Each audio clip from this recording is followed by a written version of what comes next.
strip of sandy soil lies a county called Norfolk. It's Ontario, south coast, you know, and it's surely not remote. If you pass through or spend a day or decide to call it home, you'll see why we love it here and are proud to call it our own.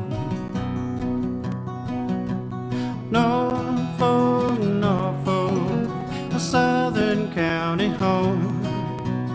Norfolk, Norfolk, we know you can't go wrong with the friendly folk of Norfolk. You won't be a stranger long. Take in the small town atmosphere, be amazed at all that we grow. Like our kids that go and see the world and can't wait to return home. Drop a line in a placid lake or stroll along the shore. Take a tour on a peaceful country road and bound to be back for more. Of Norfolk, Norfolk, my southern county home. Norfolk, Norfolk, we know you can't go wrong with the friendly folk of Norfolk. You won't be a stranger long.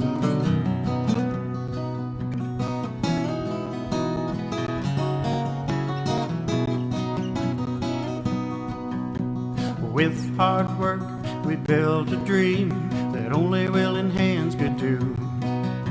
It's on display at our fall fairs and at all the festivals too. Erie beaches, Carolinian forests, where the flower and dogwoods bloom. Patchwork fields and rolling hills, it's just a place for you. Norfolk, Norfolk, a southern county home.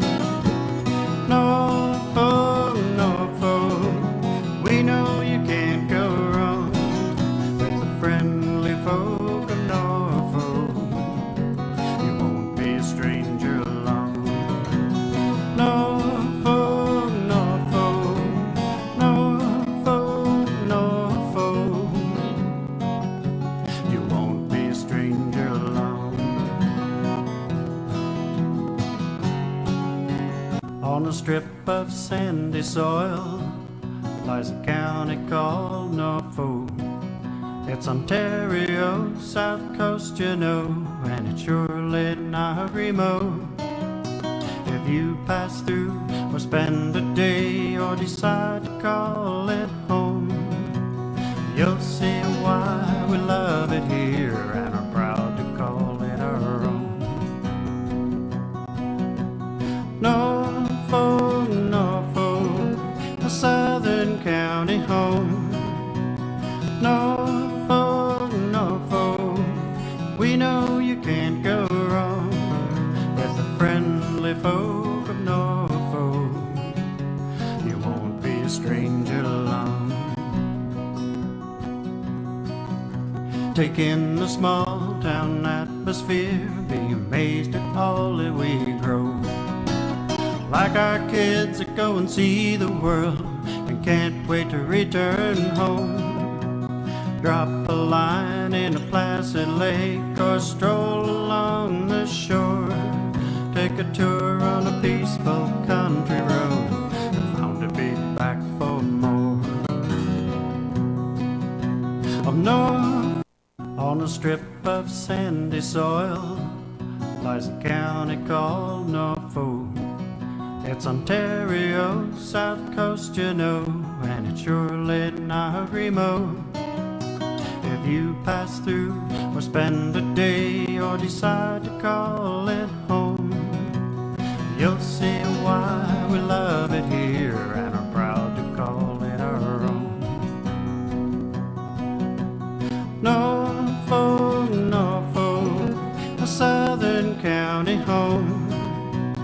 Norfolk, Norfolk, we know you can't go wrong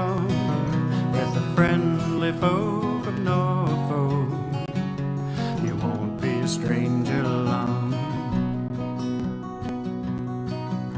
Take in the small town atmosphere, be amazed at all that we grow. Like our kids that go and see the world and can't wait to return home. Drop a line in a placid lake or stroll along the shore. Take a tour on a peaceful country road and bound to be back for more. Of Norfolk, Norfolk, my Southern County home. Norfolk, Norfolk, we know you can't go wrong with the friendly folk of Norfolk. You won't be a stranger long.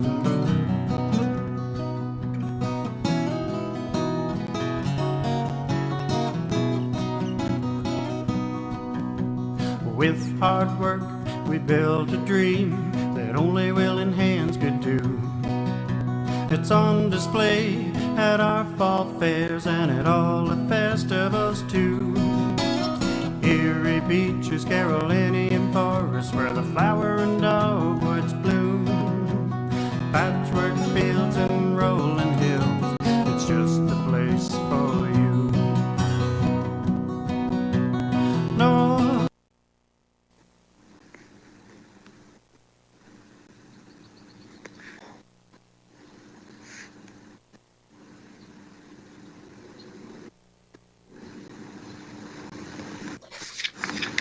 Okay, you're live now.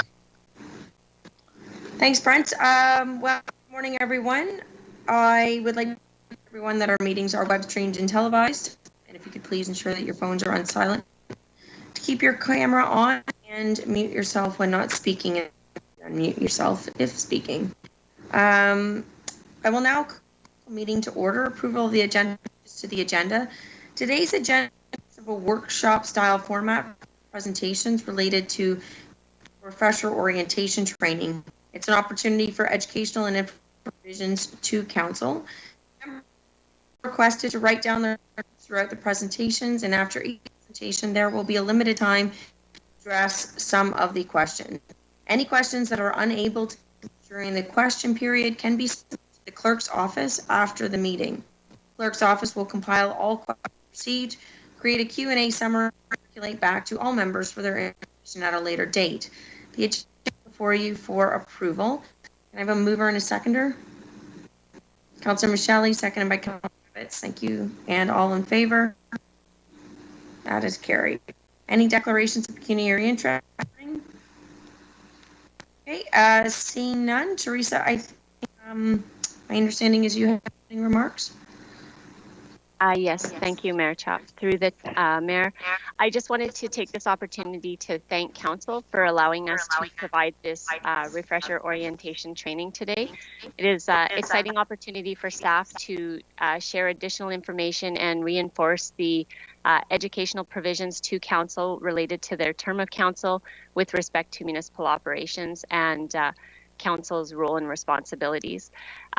We hope that this facilitates and just provides refresher information and allows you an opportunity to ask any questions that you have wanted to seek some clarification on, as well as pose questions to us to challenge us as well.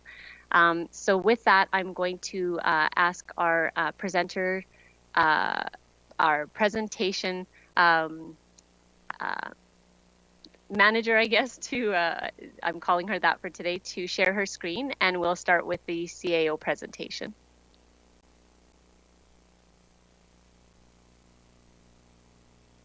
I'll just wait till the presentation's up for everyone.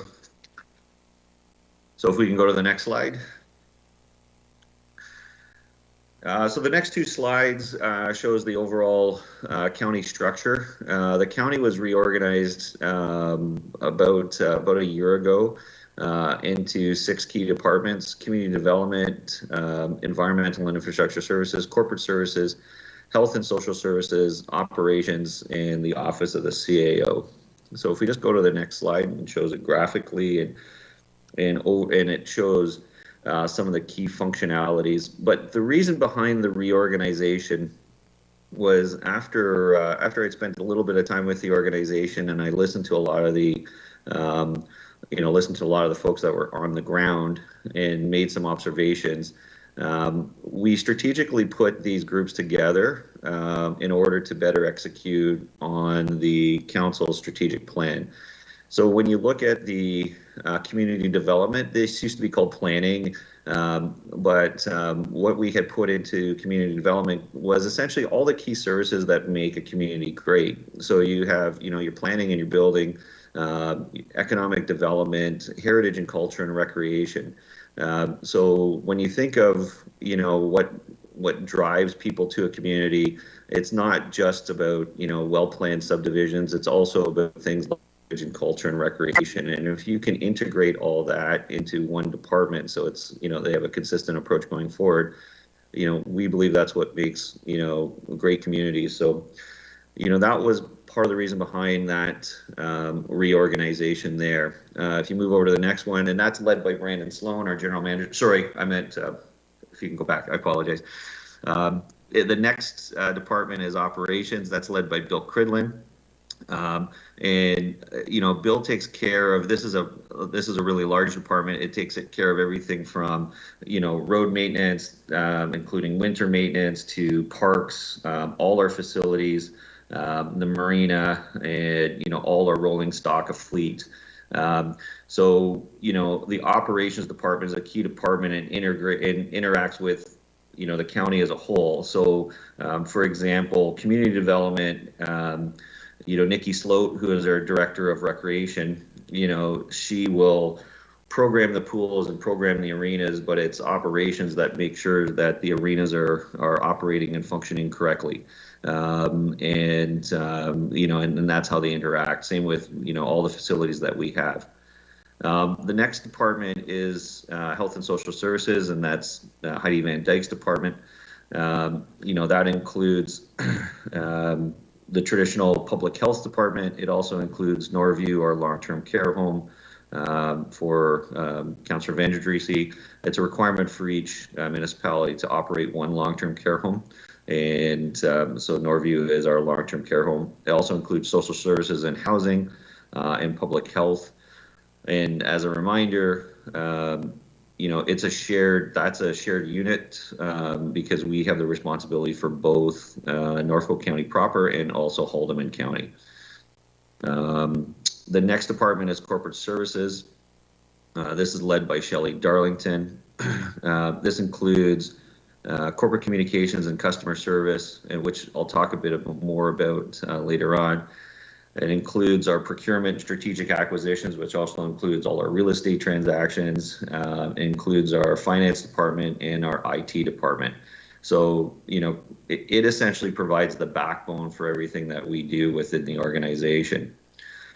And then there's the last department, which is the environmental and infrastructure services.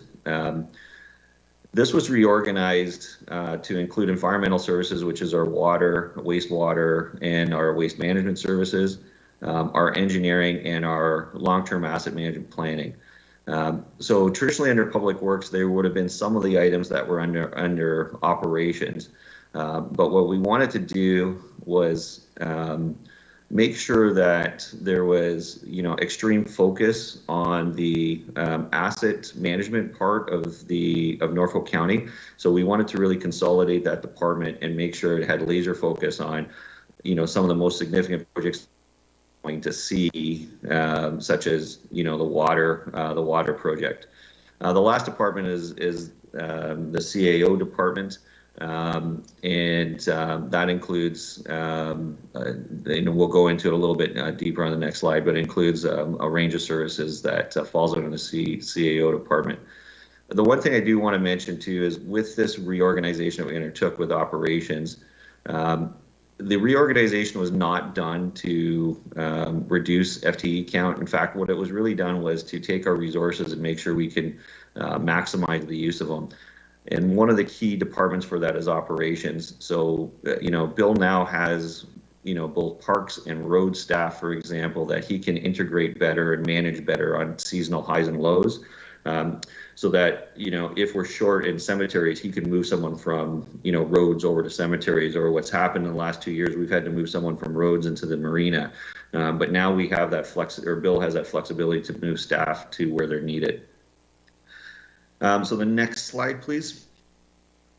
So Office of the CEO includes the county solicitor, that's Paula Budis, our fire department, our paramedic services, clerks and bylaw, and human resources. So the next few slides goes through Norfolk County's principles, and then we'll get into each of the department's key goals. So I'll just quickly go to the next slide. I won't read this, but this was the strategic priorities for this council from 2019 and 2022. This slide shows the guiding principles, and the next slide shows the strategic priorities. And you'll note when you see a lot of our reports, there's always a tie back to one of these priorities to link the report to the strategic plan. Not all reports link that easily, but the intent is to ensure to council that we're moving things forward that are part of the strategic plan. The next slide I'm going to spend a little bit more time in, so if we can go to that one, thank you. So this is the corporate strategic priorities. Now, this will be going up on our website so that it's open to the public and to the council, obviously. And this was really expressed to council a few reports ago on where staff's focus is going for the next year and a half. Now, the COVID response and vaccination program, that was not a strategic priority. Obviously, when council started their term, wasn't on anybody's radar screen, but it is a top priority, obviously, for Norfolk County, and will likely remain a top priority till the fall. And that is led by Heidi's team, and it includes our traditional contact tracing with regards to infectious disease, the migrant worker support that's provided due to the influx of migrant workers we have, and of course the vaccine, which is being led by Sarah Page, who's our paramedic chief. And frankly, we're doing a great job on that. That has been over the last year and a half the number one priority for this organization. And even though it's led by public health, the amount of support, because public health is integrated into the rest of the organization, that is essentially a corporate-wide priority, involves everybody from IT to procurement to finance, all the way through the organization. The next one is the economic recovery plan. This was something I brought to council a while back during the peak of COVID, was to start to focus on what are we going to do to recover from COVID. At the time, we had hoped that COVID wasn't going to be around for as long as it had been. But there was a task force created, and there was a number of initiatives with which this council supported, with a investment from the council's strategic initiative fund. There's a number of priorities in there: Buy Norfolk, Build Norfolk, Innovate Norfolk, and Recover Norfolk. And there's a game plan for each one of those. And like I said, that's something that Z will touch on more later in his presentation. The next priority is the water supply solution. This council is very familiar with it. I won't go into much on that one, but it is Norfolk County cannot grow, unless it has its infrastructure in place. And the first key one that we have to tackle is water infrastructure.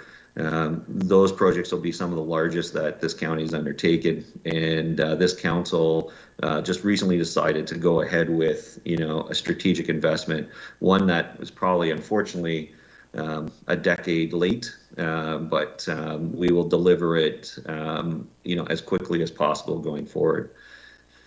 Customer service was a top priority for this council. Last year, led by Ms. Darlington from Corporate Services, we moved to a centralized front counter and call center model. When we went through a pilot project, there's been lots of turnover because of COVID and other things, but the project is moving forward. We're making progress on it. In fact, it's been a key item for both the vaccination rollout and, frankly, public health response. Unfortunately, not all our customer service things that we wanted to do and the time that we had or wanted to do them in has been accomplished because of reallocating our resources to the COVID response. But without a centralized customer service and without a centralized call center, we wouldn't have been able to support the vaccination rollout program as well as we have to date. One of the things that we'll see there is a pop-up service strategy. So we can, instead of everyone having to come into key community, have some routine services out in a Waterford, for example, in a Port Rowan, Delhi will have what we call pop-up customer services, where we'll be there likely in libraries or community halls to provide customer service on a regular basis. It might be a day a week or 2 days a month, but that pop-up service strategy will be moving forward. Digitization, this is about, this council did invest into digitization, including adding an FTE into IT to put more things online. You'll see this fall, there's a program called Perfect Minds, that's for recreational booking. That's going to be coming online. You'll see, vast improvement in the ability for citizens to book recreational services and online without having, from anywhere they want, anytime they want. So that'll be a big customer service leap for us. The next one is the facilities review. We frankly have a number of facilities. When Norfolk County was created, we essentially didn't unbuckle. We didn't create a Norfolk County. We just maintained everything that was there before. So we have multiple administration offices. We have multiple yards. We have multiple facilities. And if you look to our neighbors in Haldeman, they were far more advanced on rationalizing their facilities and investing into new facilities. And that's something that we are going to do. We have the museum sustainability study underway. We have the recreational facility strategy review underway. This county has, when I first got here, I talked to Marlene Watson, there's been a number of facility reviews that were essentially completed and put on a shelf. And, that needs to be re-looked at so that we can we can have a more efficient structure. Frankly, to have 3 administration buildings within Simcoe proper makes 0 sense. To split your staff between 3 buildings from an administrative function is inefficient and doesn't create what you want in an organization. So we need to take a look at that. Last but not least is downtown strategies. The community safety and well-being plan is, will be coming to you this month. Port Dover secondary plan, Pond Street site, downtown Simcoe plan, and the downtown Delhi plan, are all in different stages of progress, and that will set the path forward for the organization and those communities going forward, and that's all going to come together within the next 2 years or so. So that will be up on our website so that that's the next steps and where these are going in order to be very transparent with how we're moving through with key responsibilities. Next slide, please. And I'll go through the next, I'm cognizant of time. So the next few slides will go through each of the divisions within the CAO's office. So the first one is the Chief Administrative Officer. I often say that I'm just high-priced overhead. I don't teach anybody swimming lessons. I don't put out a fire. I don't respond to a medical call. And what's really important from a CAO point of view is to make sure that it's about the people that we have and executing on the plan, and that's really that's really my responsibility. As I always say, you put good people in the right chairs and you let them drive the bus. Top priorities is clearly the financial turnaround. This county has done a really good job over the last 2 years turning their finances around and putting in policies in place so that we don't go back to where we were. The people plan is a priority that's going to be for 2022. Now that we're on more solid financial footings, we need to look into investing into our people so that we are attracting and retaining the right type of talent. And last but not least is our infrastructure gap. Like most communities in Ontario, we're gonna have struggles with that, but we've put out together a good plan for the water and wastewater, which you'll see 6%, unfortunately 6% increases for the next few years, but it will take care of the water, wastewater infrastructure, and we'll be putting plans together for the remaining assets of the county. Next one is the fire department. They have really three key responsibilities: public education, enforcement, and emergency response. Their top priorities is firefighter mental wellness. It's an important thing. It's not like 30 years ago where firefighters were never checked their mental wellness, and it led to a number of issues.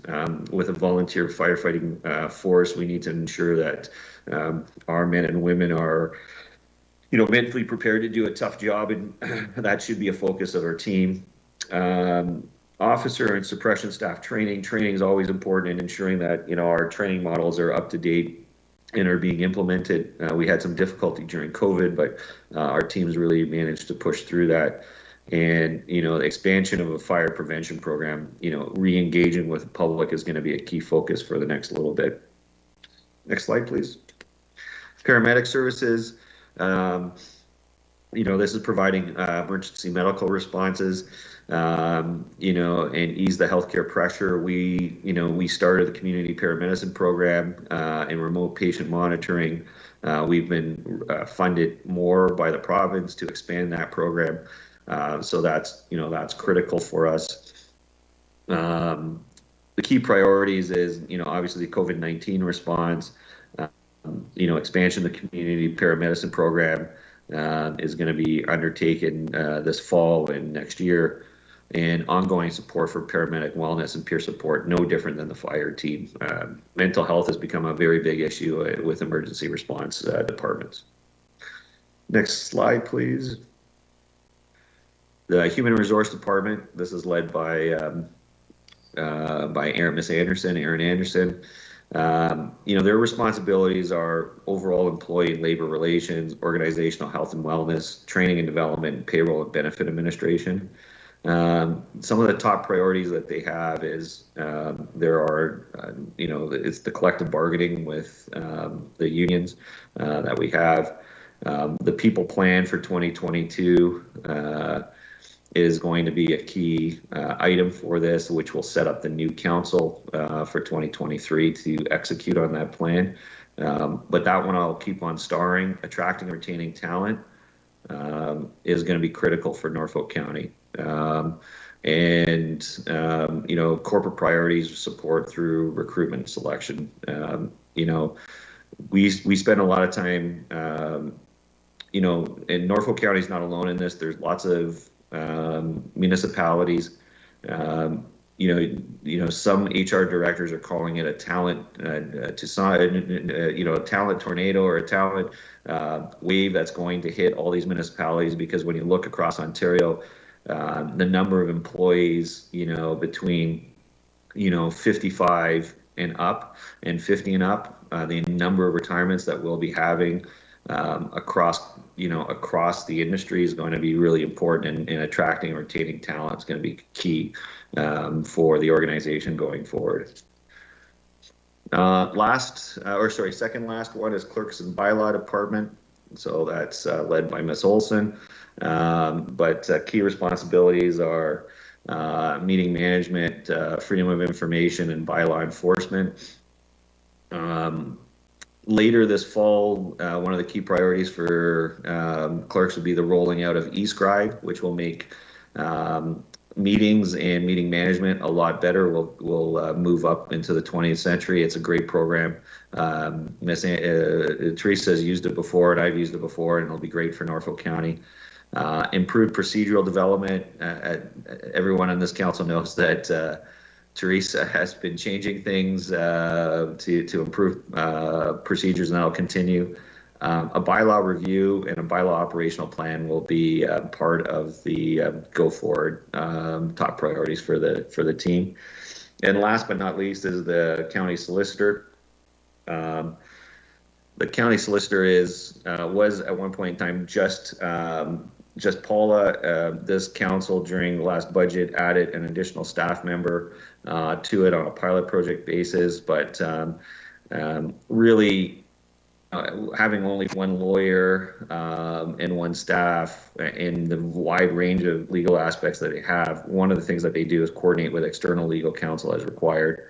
The top priorities for the solicitor is, getting our internal legal support a little bit better coordinated, and looking at ways to add the capacity into the county so that we can reduce some of our external costs. That being said, I don't know how much you'll see in real savings. What you'll probably see is just we are getting more and more and more files, so it's just a matter of reducing what would have been the normal cost for the legal department. So I know I went through that fairly quickly, but we just wanted to keep it moving forward, so I'd be more than happy to answer any questions. Thanks, Jason. Questions from councillors? Councillor Van Der Riche, go ahead.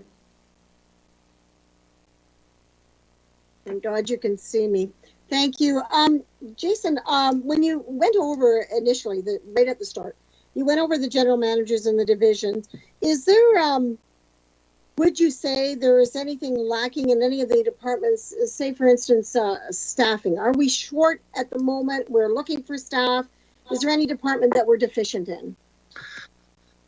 Well, I will say we're in a lot better shape than when we were when I got here, because we have all our SLT team filled. There are some holes in some of the departments.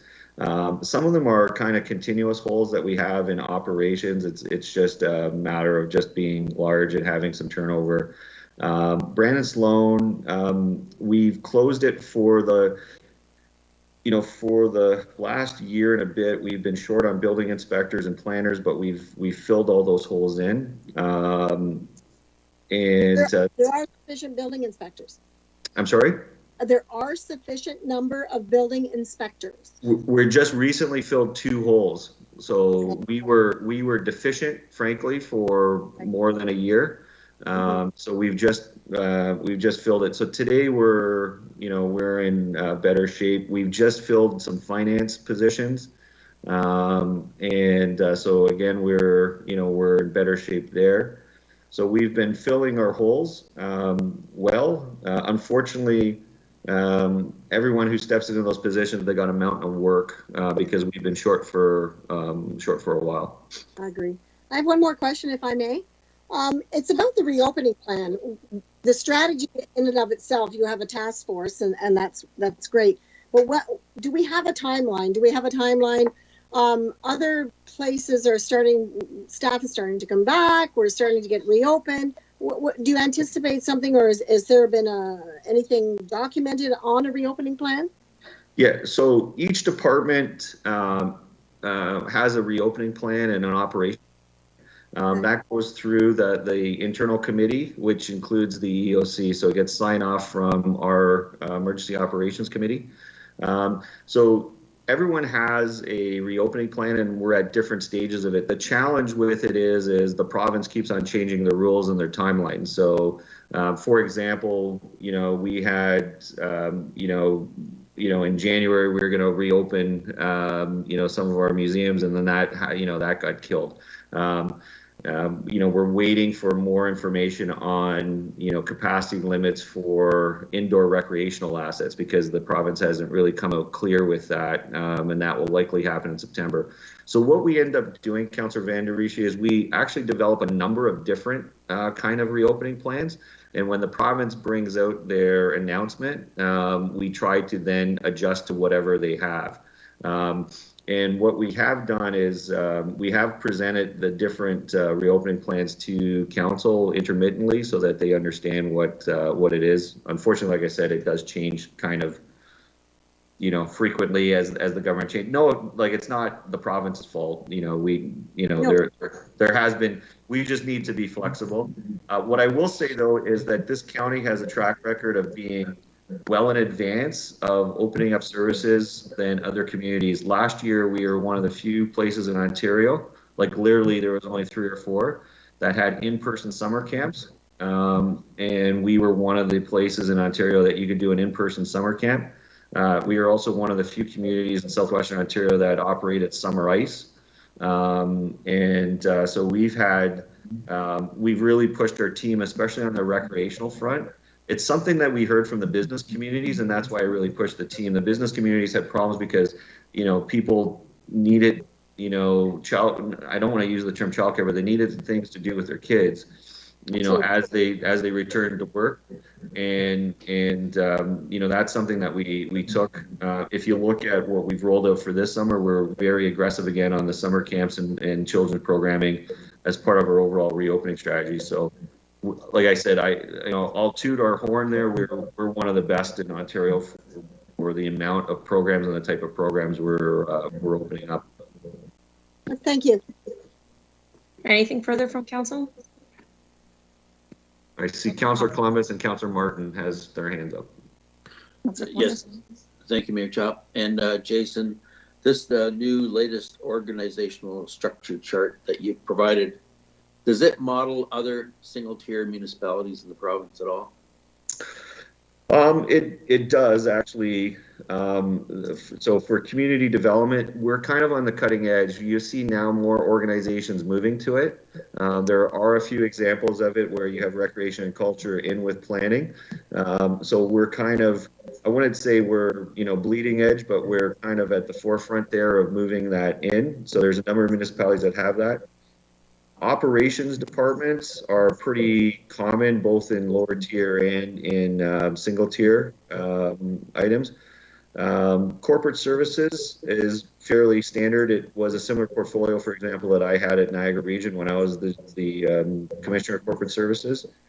So it's, the one thing that's slightly different is, emergency services reporting up to the CAO,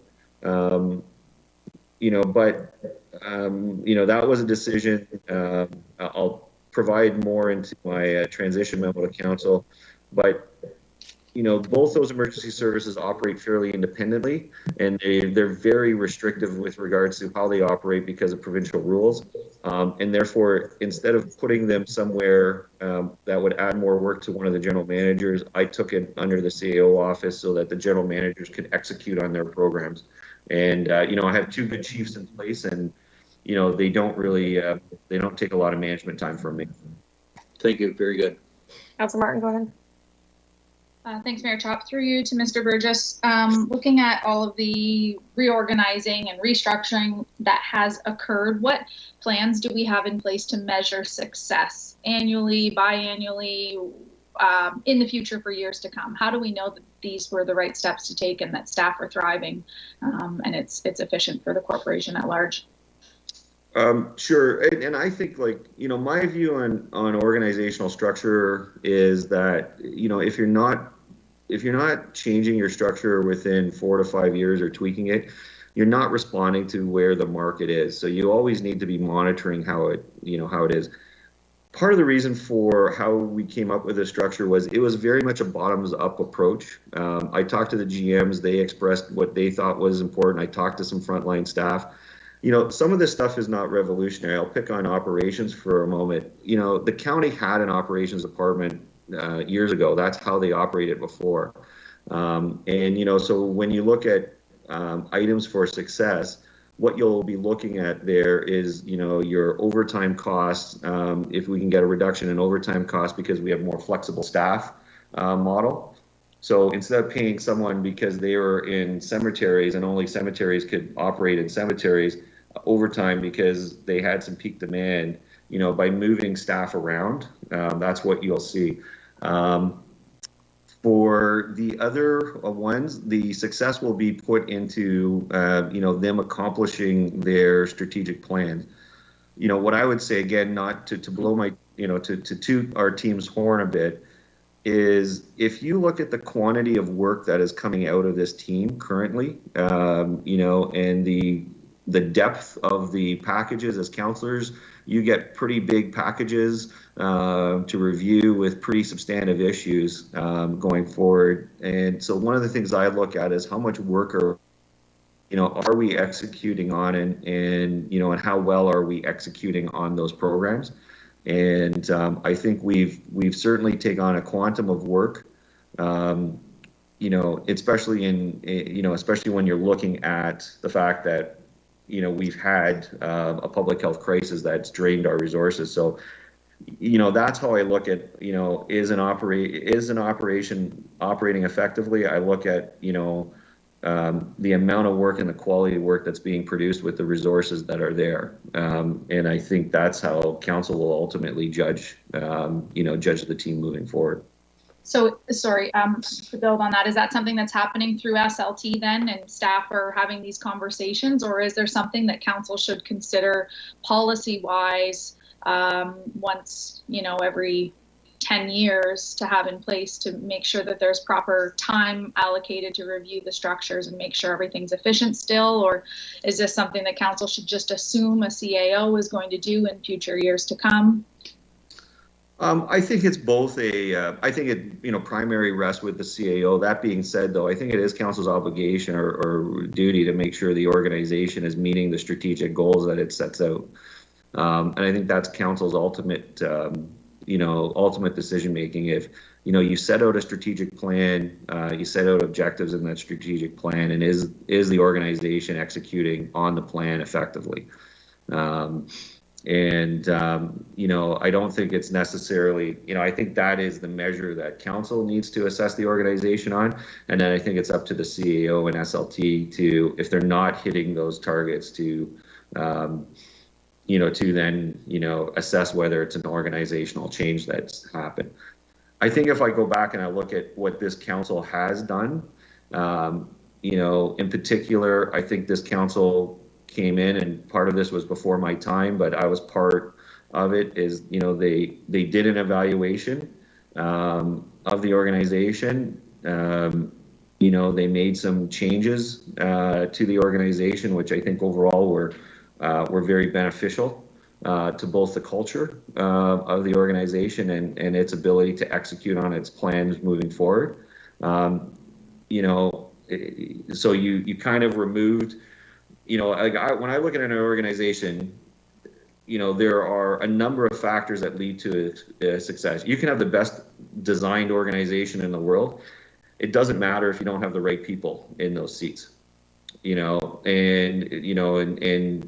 This council made some decisions with input from some experienced CEOs who came in here. You made some of those cultural changes to the organization. The next item that we ended up doing was filling those spots with people who I think are aligned with, the goals of this organization, which is, it was heavily siloed before. It's, that's one of the things council, needs to evaluate and move forward. We have a bunch of team players is what I would, suggest that we have here in this SLT team. They're very integrated in everybody else's success. And I think, it's hard to put a KPI or a measurement on that. To some extent, you just need to see how the interactions are and how projects get completed. If I'm a counselor and I'm sitting there and I'm listening to GM say, well, it's not my responsibility, it's somebody else's responsibility, or it's somebody else's responsibility, that's a telltale sign you've got some siloed issues, and that needs to be addressed by either council or by the CAO. Sorry for the long-winded answer, Councillor Martin, but to some extent, when you're dealing with people, it's not exactly a KPI, it's more of a feel, and you look at what the results are from the organization. But I would give, full marks to this council. They made some tough decisions early on to reset this organization, and I think you never get those benefits immediately. You never see those benefits, 2 days after you've done it. What I would suggest is that the decisions this council made when Mr. Slang was here, has kind of reset this organization for, for the foreseeable future with, a really good culture and some really good teammates on it. Yeah, okay, thanks, Mr. Burgess. I guess my closing comments would be that I recall at that time specifically, we were supposed to get some type of efficiency and KPI reporting after the changes we made. And I recognize that is hard to do, but my only concern is I would agree with you. I think we're in a great spot now and these changes appear to be beneficial. I just hate to see, another council come in and term after term after term undo the work that's been done and take away stability from staff. And so I wondered if there was some specific policy that should be created to kind of protect it and allow these changes the ability and time to grow some roots and produce efficiencies. But I hear what you're saying. Thanks for the details. Anything further? Hey, Teresa, I think you're good for the next one. Thank you. Next slide. So accountability and transparency is one of the most important components for municipal councils. In a sense, citizens act as overseers for their public officials and government staff.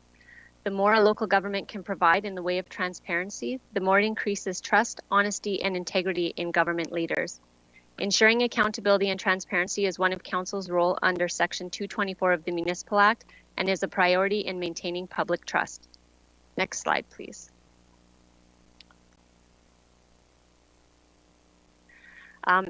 Norfolk County has policies that guide accountability and transparency for councilors.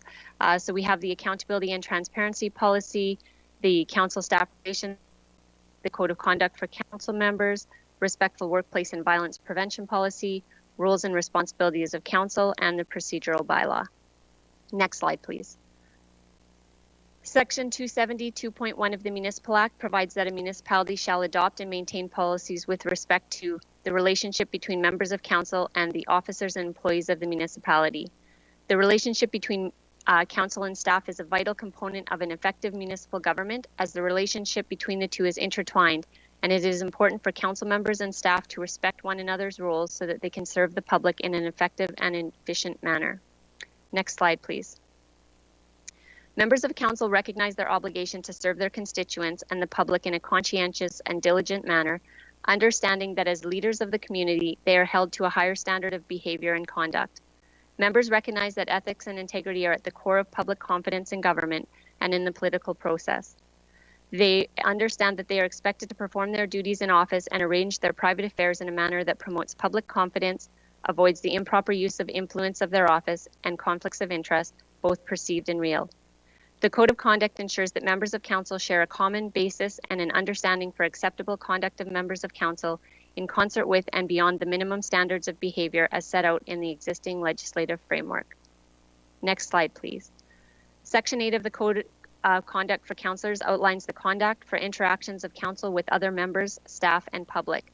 County staff have similar requirements outlined for them in the Employee Code of Conduct, the Customer Service Standards Policy, and the Respectful Workplace Policy.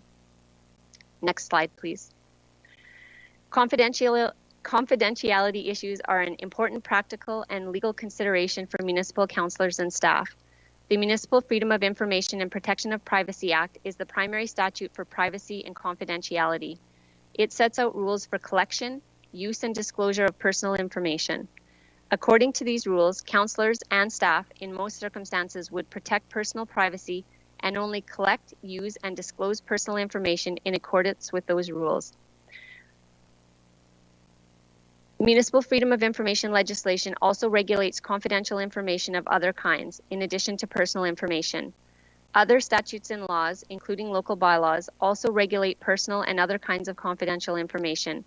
Councillors who may have received personal or other confidential information in the course of their duties will have related responsibilities, such as protecting and safeguarding the information. Councillors should check with municipal staff about appropriate measures and the municipality's practices for the release of information prior to releasing anything. Next slide, please. Members of council and local boards should be aware of their duties under the Municipal Conflict of Interest Act, better known as the MCIA. Contravention of this act can have serious consequences. These duties are apart from legal and ethical obligations under the Councillor Code of Conduct and other county policies. The intent of the MCIA is to prevent members influence in the consideration of matters in which they have or are deemed to have had a pecuniary interest. Members are responsible for compliance with their statutory obligations in serving on council or local boards and should arrange for their own legal or professional advice where required. Neither the county's legal counsel nor the clerk are in a position to give conflict opinions or other legal advice to individual members. Next slide, please. The Municipal Freedom of Information and Protection of Privacy Act applies to all Ontario municipalities. The Act requires that the government protect the privacy of an individual's personal information existing in government records. It also gives the individuals the right to request access to government-held information, including general records and records containing their own personal information. Members of council have the same right of access to county records as a member of the public and may be subject to similar access processes and fees. Although members may be privy to confidential information about individuals through formal decision-making processes, they do not have any greater access rights to confidential information by virtue of their office. MFIPA regulations bind the municipality on how and who information can be released to. Next slide, please. MFIPA also creates a privacy protection scheme which the government must follow to protect an individual's right to privacy. This includes rules regarding the collection, retention, use, disclosure, and disposal of personal information in the government's custody or control. Release of any information must adhere to any law or legislative requirements. In Ontario, MFIPA legislation access and protection of privacy processes. Next slide, please. To help support integrity and accountability in public office, municipalities are required to provide access to an integrity commissioner.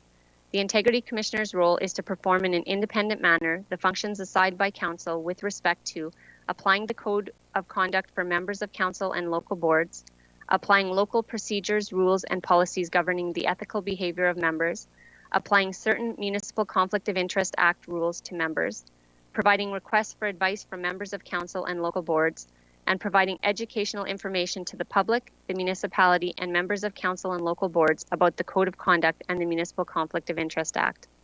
Next slide, please.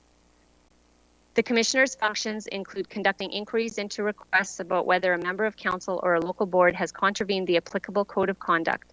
If the Commissioner reports that, in their opinion, a member of council or local board has contravened the Code of Conduct, the municipality may impose a penalty in the form of a reprimand or a suspension of pay for a period of up to 90 days. It is up to the municipality to decide how to proceed after an Integrity Commissioner's report. Some municipalities have considered measures that may be outside of the Code of Conduct process, such as requesting an apology and/or removing a member from certain committees. Norfolk County established a bylaw to appoint an Integrity Commissioner in 2018. Next slide, please. The Municipal Ombudsman acts independently and reports to Council to investigate any decision or recommendation made or act omitted in the course of administration of the municipality. The Ombudsman supports transparency in government and builds on the local accountability framework as outlined in the Municipal Act. The Ombudsman does not replace local established complaint mechanisms or act as an Integrity Commissioner for municipalities. The Ombudsman chooses how to respond to complaints and they can recommend improvements. Next slide, please.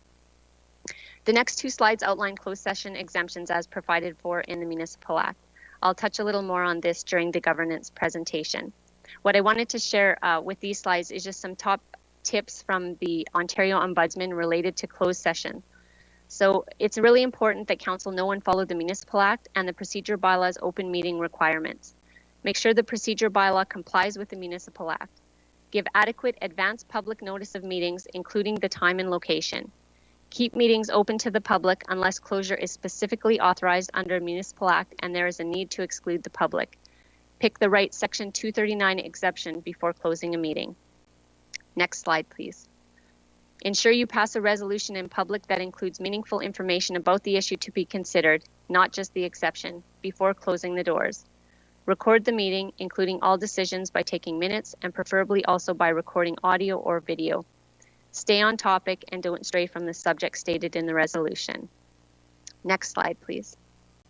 Do not vote in closed session unless it is for a procedural matter or to give directions to staff or officials. To the extent possible, report back publicly in open session about what occurred in the closed session meeting. Next slide, please. In closing, accountability and transparency is the heart of local government, and council and staff should strive to maintain levels of trust with the public by performing their duties in a responsible and open manner. I'd be happy to take questions if council should have some. Questions for Teresa from council?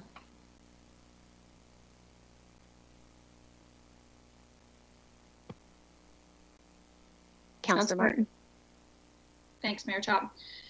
Teresa, I wanted to just dial it back on page 6 when you bring up our code of conduct and so on. I think this is something that council's had a conversation about before. I definitely spoke about it, so I would be remiss if I didn't comment on it.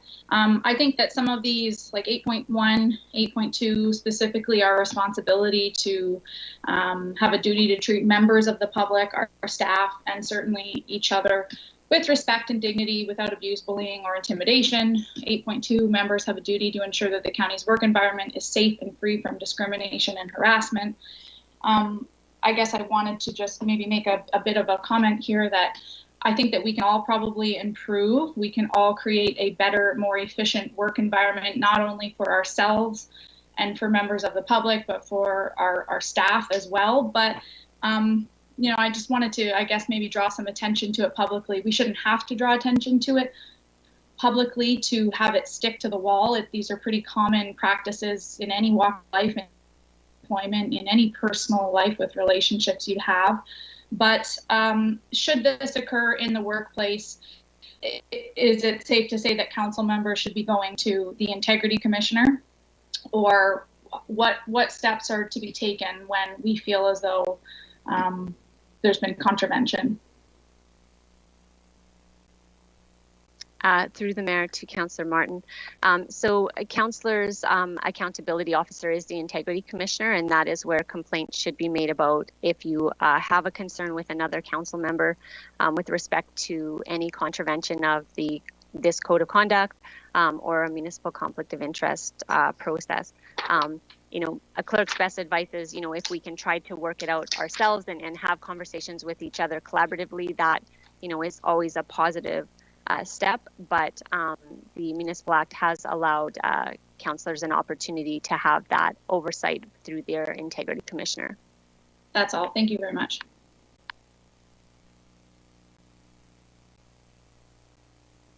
Teresa, do you have an assessment, you know, just in terms of, you know, I think you've worked in other municipalities and you've seen other councils and councils sort of working together here in Norfolk County? Through the mayor to council as a whole, I would say that Norfolk County is in line with most municipalities that I've worked with. You know, there's always challenges, there's always relationship constraints at times, there's always successful times of operation. And I think that this council has shown, since I've been here, has shown a lot of respect to, you know, myself and the staff that I've worked with. The fact that you guys are open to having a refresher orientation in the middle of a term, I think speaks volumes. And, you know, I'm really excited to work with this council. And I think that, you know, if council continues to be open and collaborative with staff as they have been, I think that, you know, we can do a lot of good things here. Thanks, Teresa. Any further questions from council? I don't know if you can see me, Mayor Chop. I can't see you. Yep, go ahead, Councilman. Thanks. To that point, I would say Teresa's probably our newest staff member, and I don't know if it's entirely accurate to paint the picture that this is, you know, the way that we have operated previously. I would say that we're making strides most recently, but I would say the way we've been operating previously probably, you know, isn't with the highest amount of respect and dignity and care for one another around this table. I think that would be a mistake to pretend that it was just healthy debate. Previously, we've heard council members speak about, you know, not wanting to walk the stairs to come up to a meeting, or I know myself personally, I've thought about picking and choosing my battles to make it an easier day at work, and that's not the job of an elected official. You're supposed to tackle every battle for every constituent as if it's the most important for them, because it probably is. So although we have been working well together as of late, and Teresa has been wonderful to work with. She's probably one of our newest staff members, so I don't want to just chalk up previous dysfunction to debate around the council table. Wonderful. Any other further questions?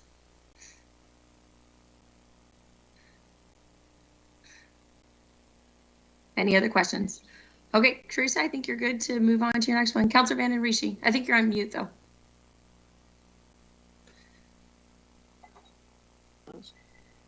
Just a comment. I thank Teresa for doing this in the middle of the term. It does help me quite a bit because it's been a few years, but a lot of these things are about pretty close to the same. But at the end of the day, I think if maturity and respect is brought to the table, I think we can function pretty well. I'm not a person that's going to keep my thoughts to myself, and I will do them vigorously. But at the end of the day, I like to make sure that I'm tough on the issue and kind on the people. And I hope everybody else can work with that, and that'll work well for all of us. Thanks. Thanks, Linda. Any further questions? Okay, I see Erin, you've popped up. Does that mean you're next on the presentation line? That does mean I'm next. Thank you.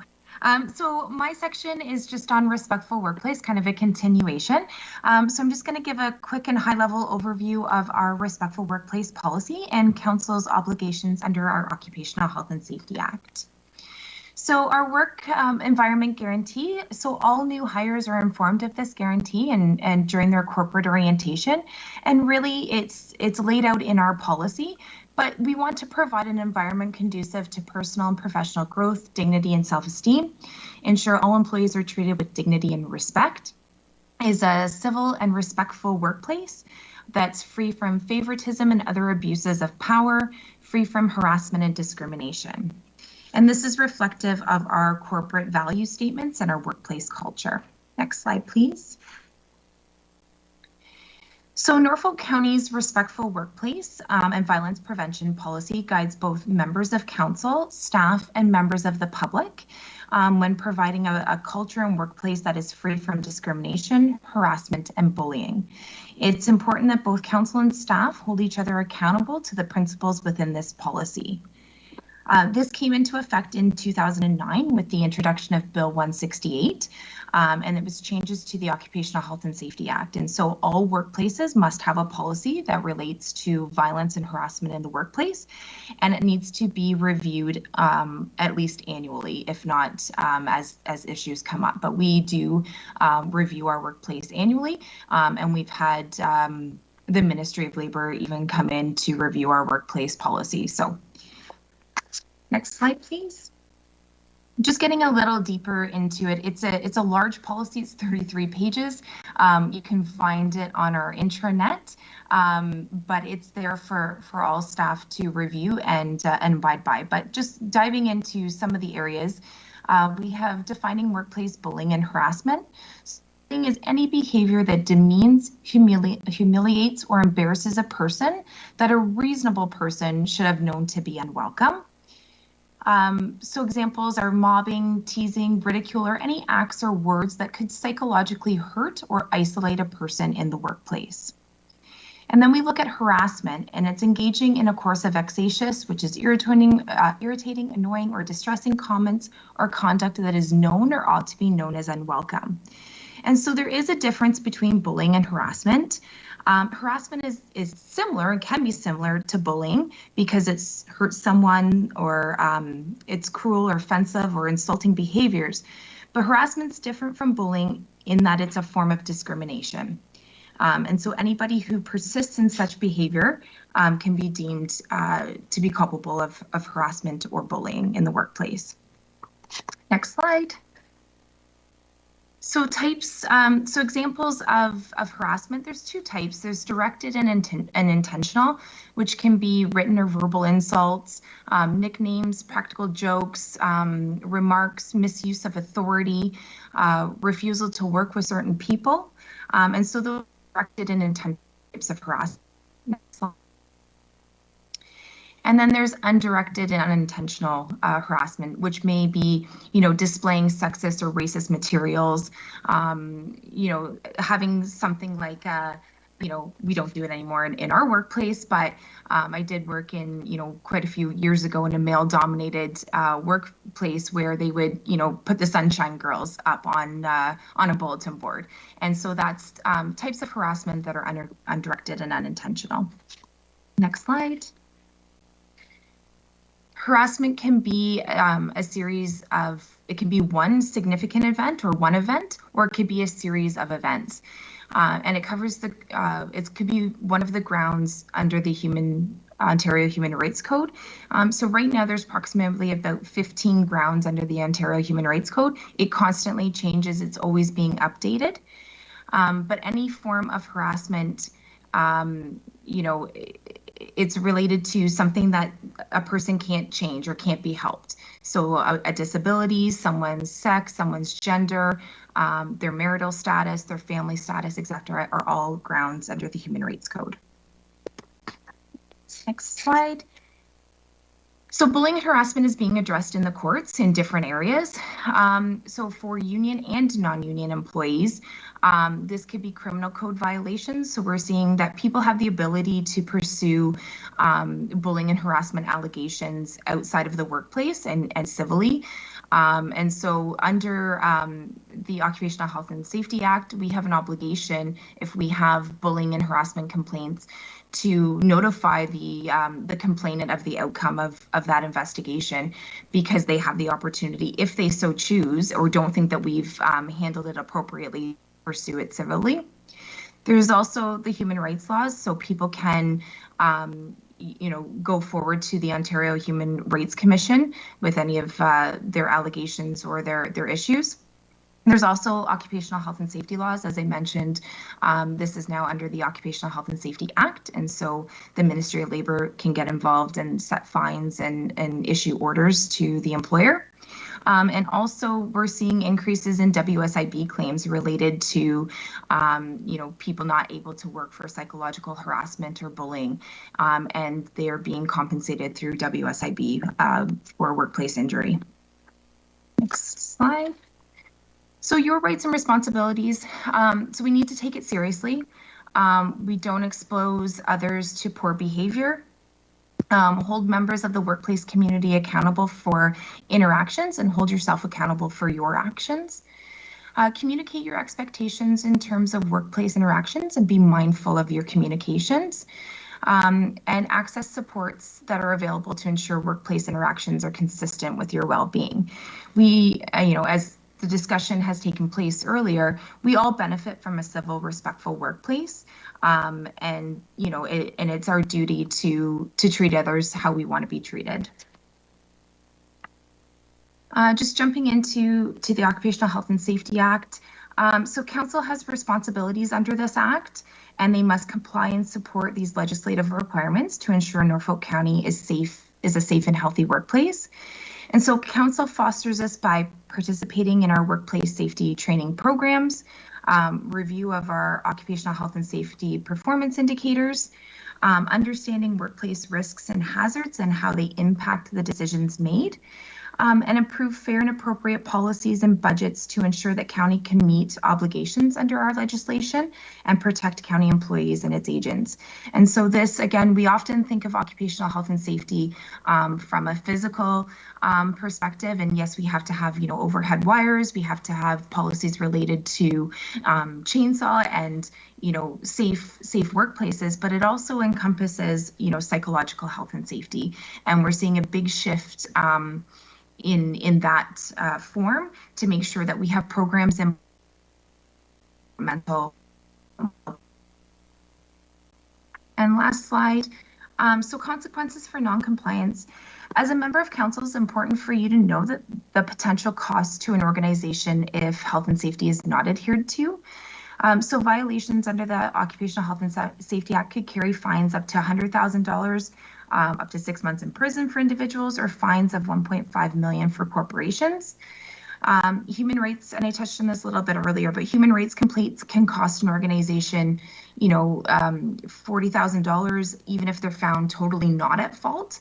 In some cases where the organization is at fault, it can run up to several hundred thousands of dollars in costs and penalties.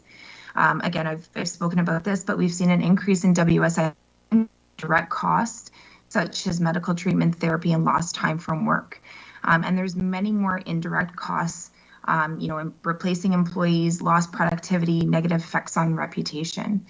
So, I mean, this information is better outlined. I think there's a one-page handout that was part of your package that goes over, the council's obligations under this act. But with that, I'm happy to answer any questions or pass it back over to Teresa. Questions for Erin. Councilor Van Der Riesen. Make those buttons. I've got a question. How are we doing as a collective group? You get an echo here. Okay. So, human resources, we review any complaints that come in to our department, and some of those range from minor disputes that we are able to diffuse and resolve. A lot of it, sometimes it's just personality conflicts. And then sometimes we do have allegations which we open up into an investigation. But I'd say, we do regular training on respectful workplace. When issues come up, we talk about respectful workplace. And staff know that they can come forward with any issues that they may have to their supervisors, to their managers, or to human resources, and we will look into those issues. And if I further to the question, when you say we, what does that mean? When we investigate, who are the parties investigating? You have a group or a committee, or how does it handle? Yeah, so I use the term we when I'm talking about human resources, but our department, so we have staff in the human resources department that are trained in investigations and that sort of thing, and can handle those. We also as part of our supervisory training, give those tools to our supervisors so that they can handle it at that frontline level when issues arise. And so if we intervene early, then they don't become bigger allegations or issues that we need to investigate. That's really good to hear. Now, what about the end of the public? Like, are they able to contact someone if they have say, for instance, they have someone come out and they weren't satisfied and they didn't like the way they did? Where does that go? So most of our staff are unionized, and so if there is something that they may not agree with, they always have the ability to go to their union, and sometimes the union gets involved, or they may file a grievance, that sort of thing. For non-union staff, as part of our policy, if they're not in agreement with, can appeal that to the CAO. At the end of the day, based on this legislation, if they don't agree with what the workplace or how we've handled it, they can always, go to the Human Rights Tribunal or seek outside assistance if they, criminally, if they so believe. But my point was general public. How is the general public addressed? Like, for instance, I'm part of the general public. I come and interact with the body at the office or the administrative building, or someone comes out to do something, a checkup of whatever. Or how is that handled if there's a complaint made? Where does that go? Just out of curiosity question. I know you handle basically the staff, but I'm wondering if that comes up, where does it go? So we do have a complaint process through our customer service program. Right. And so members of the public who have a complaint about our staff for, whatever that may be, can make a complaint. We have a form that's online that they can fill out and send in, or sometimes they just call directly. So they may know their supervisor. Sometimes we've gotten calls right to HR from members of the public regarding our staff. And so we do follow up on all of those complaints. Thank you. That's the point I was looking for, that you do follow up. Thank you very much. Yes, thank you. Councillor Columbus, go ahead.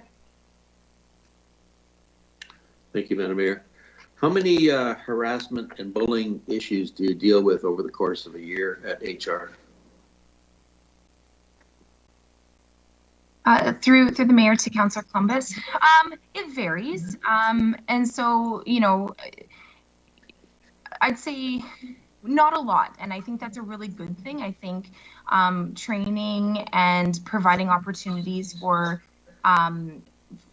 you know, interactions or getting involved in some of those things before they become a larger issue is really important, and that intervention piece. So again, having managers and HR professionals and staff trained in that area significantly reduces the amount of complaints that come forward. Thank you. Madam Mayor, can I just add to the response from Ms. Anderson? I know you can't see me. Yeah, I just want to say that we do take this very seriously.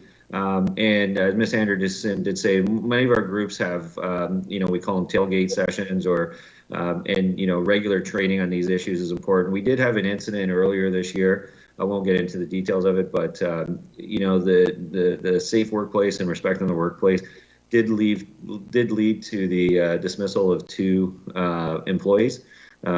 So we did do an investigation. We did go through the appeal process. So I just want council to understand that, you know, these aren't just empty words on a slideshow, that we do take this, you know, very seriously. And I think, you know, we don't have a lot of complaints, as Ms. Anderson said, but when we do, we do thoroughly investigate and do thoroughly sort through the issue, and there can be, you know, real severe consequences. Councillor Michelli, go ahead.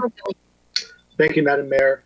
Aaron, could you elaborate on the iceberg effect, please?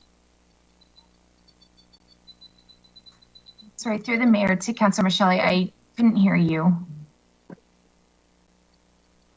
Oh, I'm asking if you could elaborate on the iceberg effect.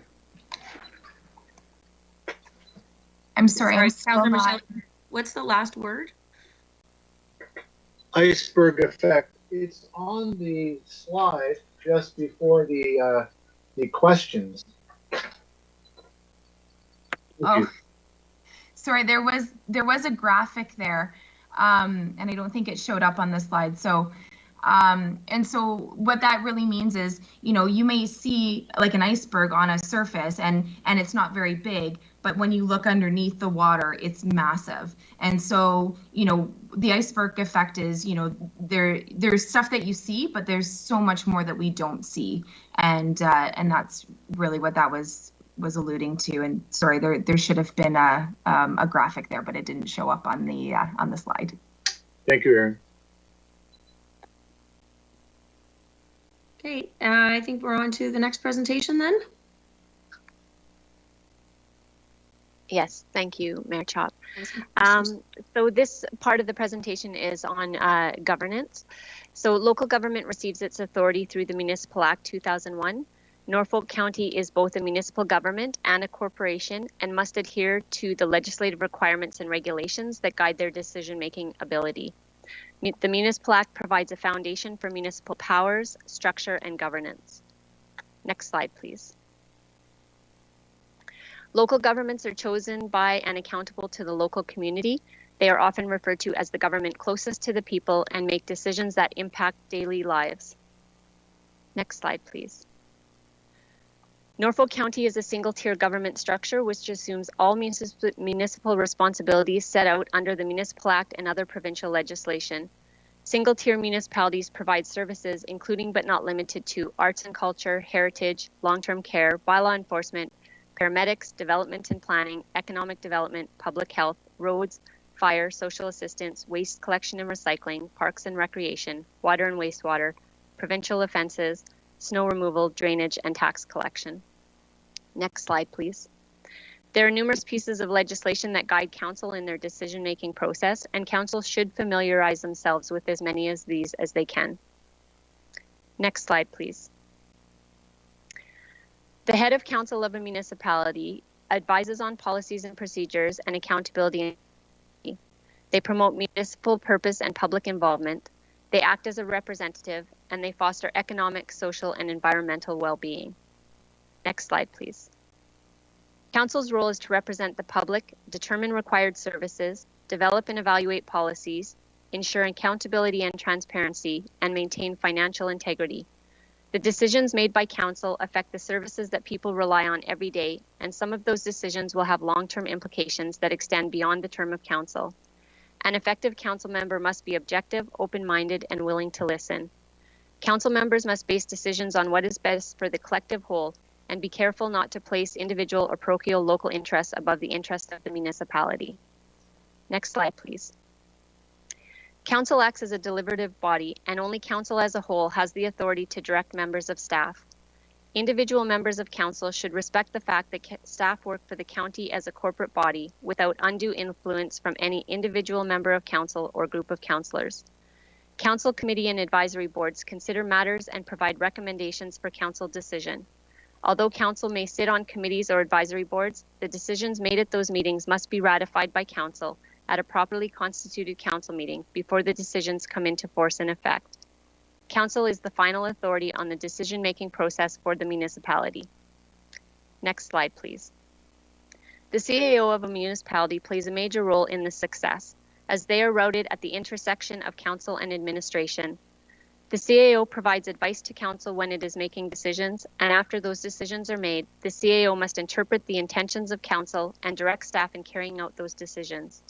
The CAO must also take the concerns and recommendations from staff to Council to provide informed decision-making. Next slide, please.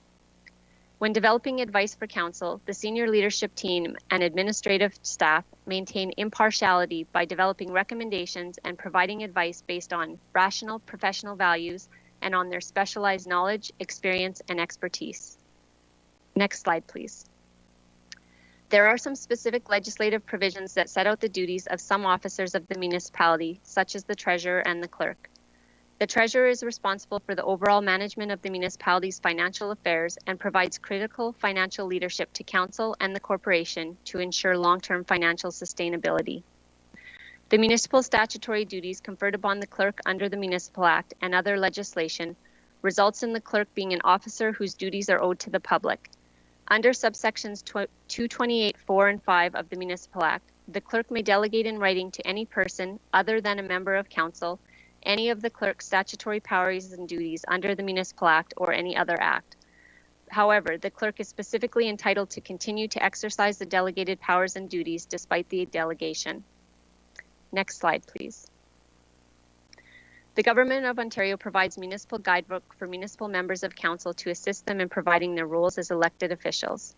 Council can help staff in meeting their expectations by providing clear policy decision direct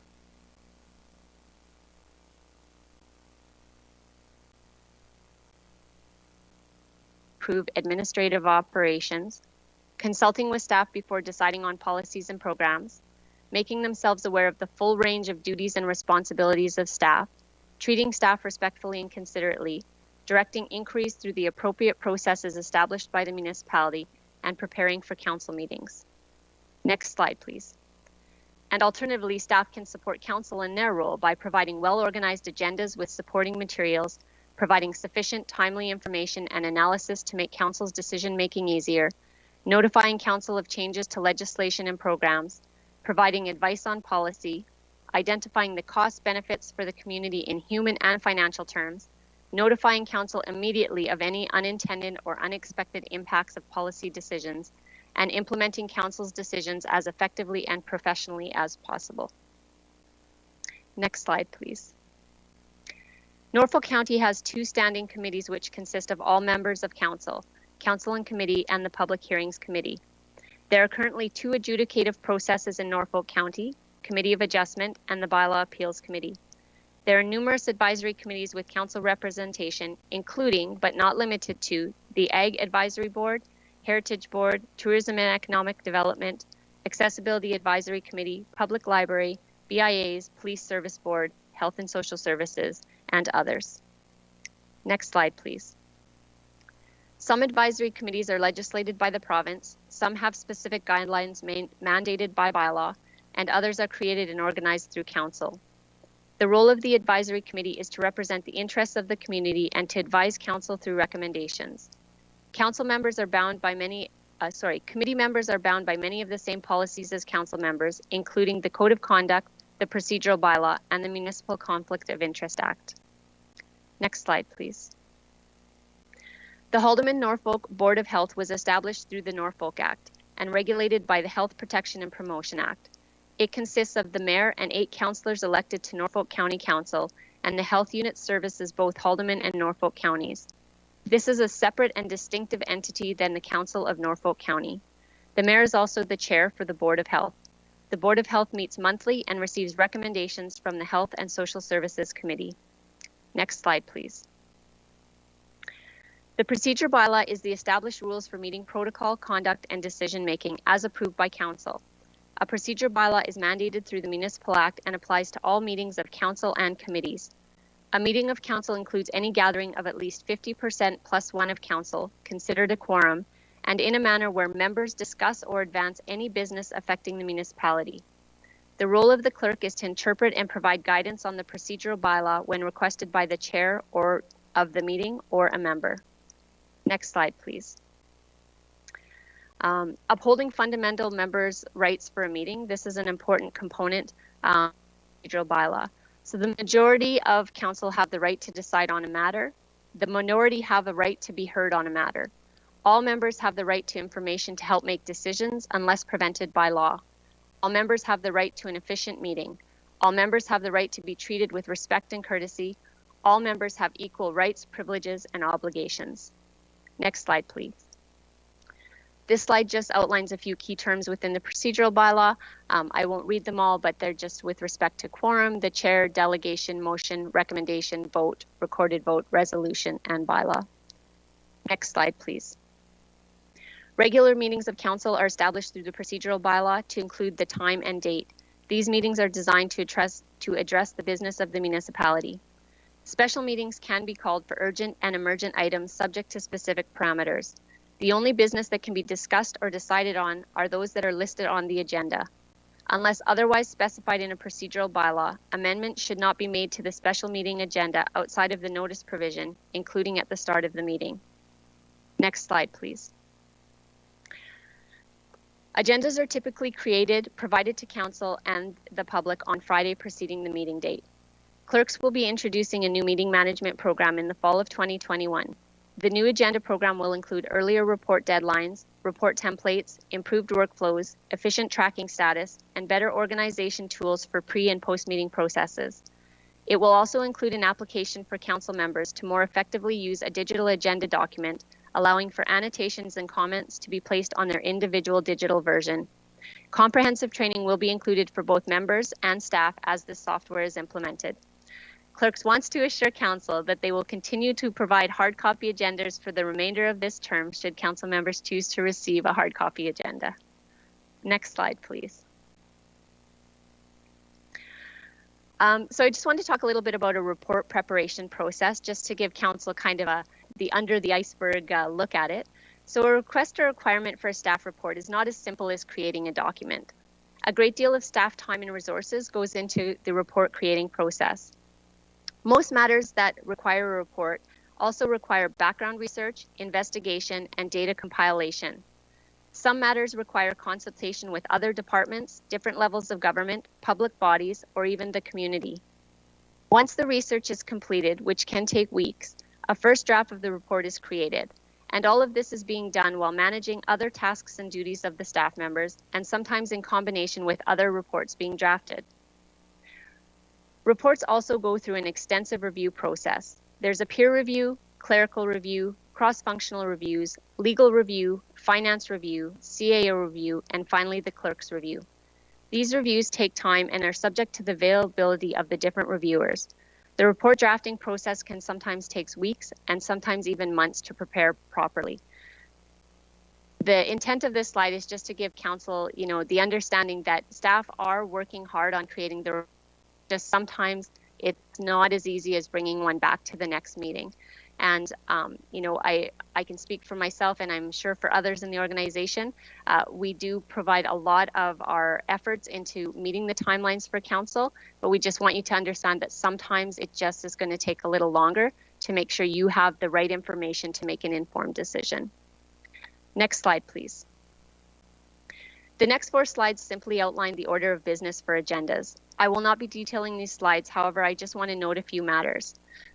So for this one, I just want to note that a declaration of pecuniary interest should be done prior to the meeting and must be submitted in writing to the clerk, either prior to the meeting, which is the preference, or directly after.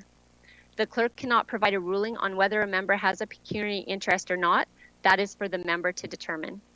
Members who declare a pecuniary interest must leave the meeting during discussion and voting on the matter. Next slide, please. Consent items on an agenda are matters where a single motion can be used to approve recommendations arising out of a number of items of business on the agenda, which are considered to be routine and non-controversial.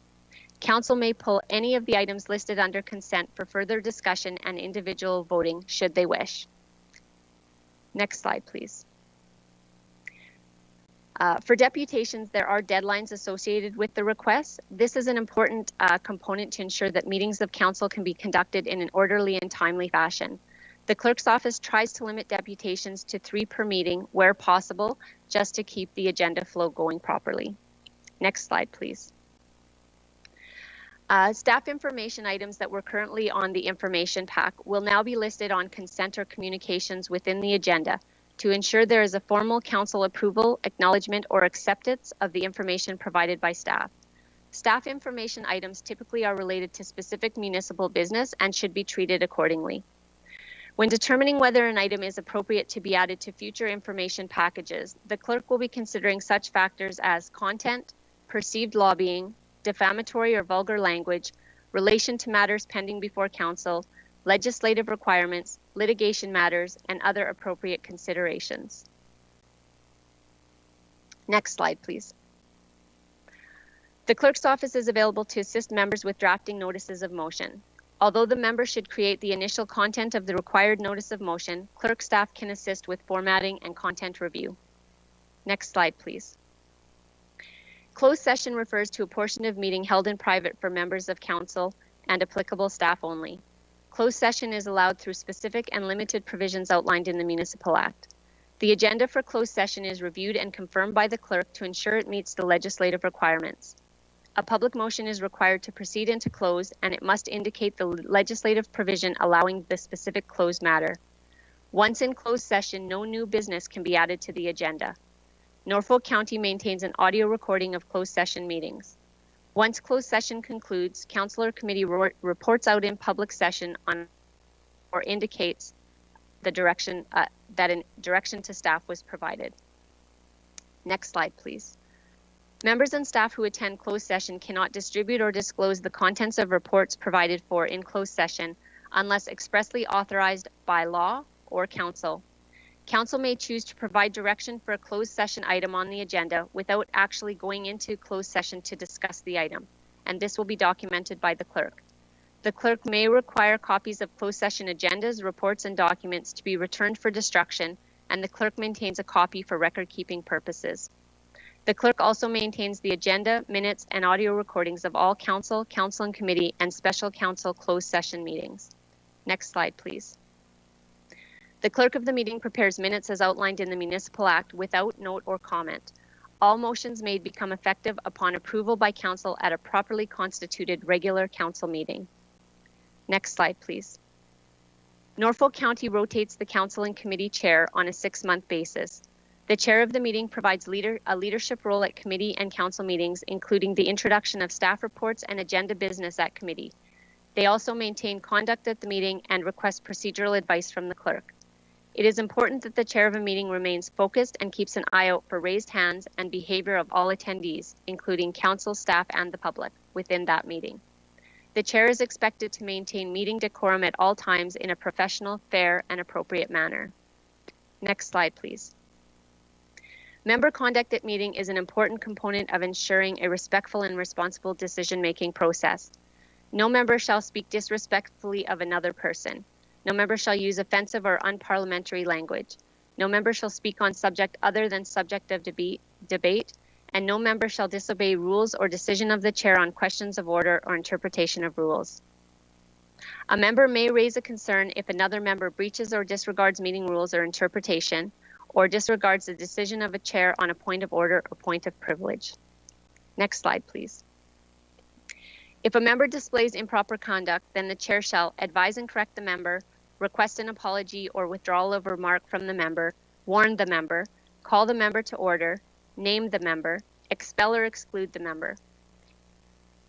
If the behavior persistent is an inappropriate conduct after being called to order or named by the chair immediately takes a vote to decide whether to order the member to leave the remainder of the meeting. The member leaves if ordered by vote, but if the member apologizes, the chair can take a vote for the member to resume their participation in the meeting. Next slide, please. A member has a right to call a point of order for any breach of the meeting rules, for irregularity in proceedings of the meeting, for relevance of discussion to business item under consideration, and for the use of improper, offensive, or abusive language. A member has a right to call a point of personal privilege for any statements challenging the integrity of the member, the committee, or council, and for any right or committee. Next slide, please. To enact a member's right of point of order or privilege, the proper process is to ask permission of the chair to raise the matter. Once permission is granted, the member shall state the point to the chair, and the chair shall immediately make a ruling. If the member does not agree with the ruling, they may appeal to the chair. However, a majority of council will determine the results of that appeal. When the decision of the appeal is made by the majority, that decision is final and no further appeal can be made. If there is no appeal, the chair's original decision is final. Next slide, please. The county's procedural bylaw allows for the chair to answer questions and comments in a generic way without leaving the chair. However, if the chair wishes to make a motion or speak to a motion taking a definite position and endeavoring to persuade council to support that position, they shall first leave the chair. Next slide, please. Motions that are made can be amended through a proper process. Motions to amend must be relevant to the main motion and cannot propose a direct negative. Amendments are debatable, and the amendment to a motion must be voted on prior to the motion with the amendment. So an example I want to give of that is a member makes a motion to host council orientation workshops in council chambers on July 6th and 13th. Another member makes an amendment request to hold the workshops at the Waterford Ponds. The first order of business is to vote on the amendment. So the amendment is to host the workshops at Waterford Ponds. If that vote is in favor, then the members would then vote on the main motion as amended.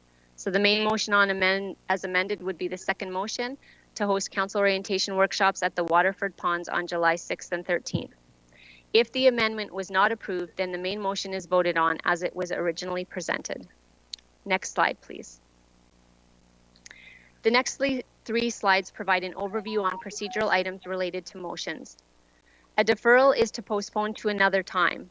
A deferral is not amendable, it's not debatable, and it takes precedent over the motion at hand.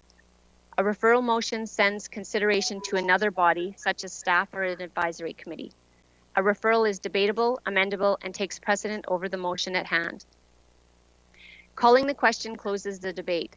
This applies only to the motion or amendment that is currently under debate at the time the motion to put the question is made. Calling the question is not amendable nor debatable. This slide is just a quick overview to highlight the order of precedence of motions. Next slide, please. One more. One more. Thank you. So the rule for voting, the mayor calls a vote immediately after all members desiring to speak to the motion have done so in accordance with the rules of debate. After the motion is put to vote, no member shall speak on that motion with exception of the mayor or chair, who may speak after the result of the motion is announced. No additional motion shall be made until the vote is taken and the result is declared by the chair.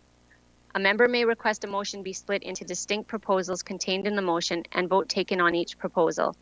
A member may vote immediately prior to or after the vote. Every member during a vote must vote unless prohibited by law from voting. A member present who does not vote shall be deemed as voting in the negative unless prohibited by law from voting. A tie vote does not carry and is deemed to have lost. If a member disagrees with the chair's announcement of the vote result, he or she may immediately object to the chair's declaration and request the vote be taken again. Next slide, please. A motion made by council ultimately directs staff to take a course of action. Only council as a whole may direct staff to undertake an action, expend funds, commit resources, or prepare a report. Individual members of council do not have the authority to direct this on their own. Next slide, please. I wanted to quickly touch on a reconsideration of a decision. This is directly from our procedural bylaw. A motion to reconsider means a motion requesting to bring back for further discussion a motion which has already been voted on by council. Within 1 year and the same term, a member who voted in the majority may present a notice of motion to reconsider a matter which shall be referred to the next available council meeting. Actions of council that have already been acted upon and cannot be reversed or suspended cannot be reconsidered. A motion to reconsider requires a 2/3 majority vote of members present. No motion to reconsider any decided matter shall be permitted more than once during a term of council. A motion to reconsider cannot itself be the subject of a motion to reconsider. No debate on a motion to reconsider a decided matter shall be permitted. However, the mover of the motion to reconsider may provide a brief and concise statement outlining the reasons for proposing such consideration. If a motion to reconsider is decided in the affirmative at a meeting, then consideration of the original motion shall become the next order of business and debate. The question to be reconsidered shall proceed as though it had never previously been considered. Next slide, please. A few other matters that affect the procedural process within a meeting include a conflict with other legislation. If this occurs, the provincial or federal legislation will prevail. If the county's procedural bylaw does not provide for the nature of a ruling, the clerk may consult and/or use interpretations as provided by Robert's Rules of Order. Meeting rules can be temporarily suspended by a 2/3 majority of council. However, they cannot be suspended if the suspension will result in a contravention of the Municipal Act or if it is a provision of the existing procedural bylaw that cannot be suspended. A procedure bylaw is approved by council, and council may make amendments to this bylaw as required to meet both municipal needs and legislative requirements. Next slide, please. So to finalize, clerks will be undergoing a review of the county's procedural bylaw over the next couple of months with the intention of strengthening the context, addressing inefficiencies, and aligning with standards of practice. Clerks will build a consultative review into the process that includes both members of council and SLT, and we anticipate the review will conclude and a new bylaw approved prior to the end of 2021. Next slide, please. In conclusion, we note that the Clerks Department is here to assist Council in efficient and effective meeting management and processes. We encourage members of Council to reach out to us for guidance and advice during or after meetings. I would be happy to answer any questions of Council. Thanks very much for that, Teresa. Councillor Rabbits, go ahead. Thank you, and through you. Thank you very much, Teresa, for the presentation. And I have a question about questions. I find that as a chair, it's difficult sometimes when you want to go around the table to confirm if anyone has questions about the subject matter that's been presented.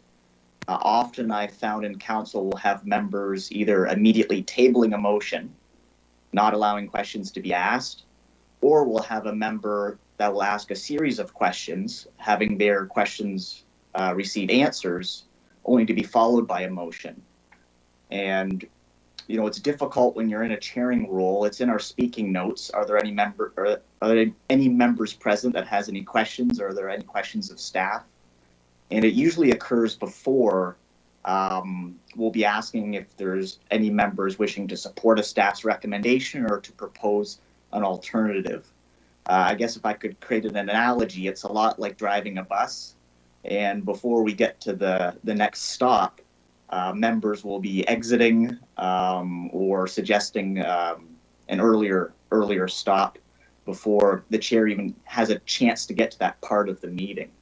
So I guess my question is, how do you negotiate question period, for lack of a better term? And should we really even be asking questions of council? It can lead to a lengthier meeting when you're not discussing a tabled motion. You're just sort of having a chat, reaffirming expectations. But it's important as representatives of our community that many of those questions are questions we have ourselves or questions that are being posed by our constituents. It's a chance for us to get those questions out there and asked And many times representing others, I find, I may not be able to always agree with them, but at least I can say, I'll ask the question on your behalf. You'll get an answer. When we don't have that opportunity in the meeting, those questions don't get asked in a public forum and we don't get those answers. How do we negotiate that as a chair? Through the mayor to Councillor Rabbits. So best practice, in my experience with municipal councils is that, a council that, respects the process and respects the need to make informed decisions should be allowing every councillor to have their right to speak to a motion. And those comments and those questions speaking to the motion really shouldn't occur until the motion's on the table. It's really not business before council until that proper motion is placed on the floor and is seconded and accepted by the chair. As a chair, I understand it can be challenging because our procedural bylaws do provide for certain motion processes that aren't amendable and debatable and can move a motion along before everybody had an opportunity to speak. In my experience with this council, I have not seen a lot of that yet with me being here. I'm not saying it hasn't occurred in the past, but my advice to council would be to, try to provide that opportunity to ensure everybody has, their opportunity to speak before we move that, because all councillors are representing constituents across the county. If it is something that becomes a problem for this municipality, it's definitely something we could address in the procedural bylaw as we go forward. We could build those provisions in. There's not unfortunately, there's not a full response that can correct that unless you develop that into your procedural bylaw, because the rules of fairness do allow for certain processes to change the meeting process of discussion. But as your clerk, my best advice is that council respect the process and allow everyone to have their comments. And a strong chair and a chair that is has their finger on the pulse also knows when to move that discussion along so that the meeting can continue in an efficient manner and that the same information is not just being regurgitated time and again. I'm not sure if that answered your question, Councillor Rabbits, but it's definitely something we can watch as we go forward. And I think that, we can look at doing maybe some chair training in the fall, and look at building those processes more effectively.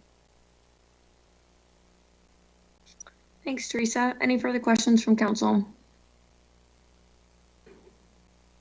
I actually, Councillor Rabbits, I almost think it's the other direction. I think we've been pretty, almost maybe too good. Sometimes the questions get a little bit, our meetings are so long, which when you have all of your senior staff team that's sitting there, a budget process versus a council meeting is very different. When the council meetings happen week after week and our council meetings are 8 hours long, that's time that staff could be doing, all the things that we've tasked them with doing, and it becomes a little bit, I want to get this on public record, and I want to, it kind of becomes a little bit geared towards, I think, TV as opposed to, dealing with the business at hand. I think there is the opportunity for some of those questions sometimes, an email to staff ahead of time if you need some things clarified always helps as well move the meeting along.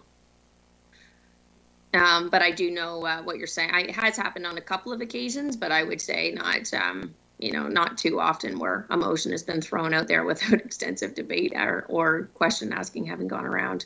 Councillor Van Passen, I see your hand as well now. Yes, thank you, Madam Mayor. And through you, I'll concede I tend to do that quite often, is put forward the motion because we're debating stuff that is not on the floor. So you need a motion to debate, and we cross the line quite often between asking staff specific questions and actually debating a motion. But my question is for the clerk, because I keep hearing this terminology. Can you explain what tabling a motion means? So tabling a motion usually means, so we have to be careful with I guess that terminology. And I did actually watch one of your council meetings with your previous clerk who also addressed the matter. So tabling really is referring the matter, moving it somewhere. So we should really be using the proper terminology. And so I apologize if I used the wrong terminology in the presentation. We want to be very clear what we want to do with a motion. So if we're referring it for further consultation by another body, an entity, staff, department, we want to refer it. And if we're looking to defer it, then we should, use that terminology that we want to defer it. The one thing I will say with a deferral, what I've seen throughout my career is sometimes, council will defer a motion indefinitely, and that is maybe their way of saying they don't necessarily want to deal with that motion. My best advice is that, if you're going to defer something for a specific purpose, put a timeline in there. When do you want to defer it for? Why are you deferring it? What's the purpose of that deferral? That doesn't just, give the public guidance on what's happening with it, but it also helps, both staff and members of council understanding where that motion's going. What's the purpose of the deferral? What needs to be done for that? So I would just ask council to be mindful of that going forward. Further? Thanks very much, Teresa. I guess we'll see if that makes our meetings any shorter. So through the mayor, I would just ask if it would be okay if we took maybe a short break, and then we can finish up with the last two presentations. How long did you want? 15, 20? I think we could do 10 minutes if council, if they want longer, that's fine as well.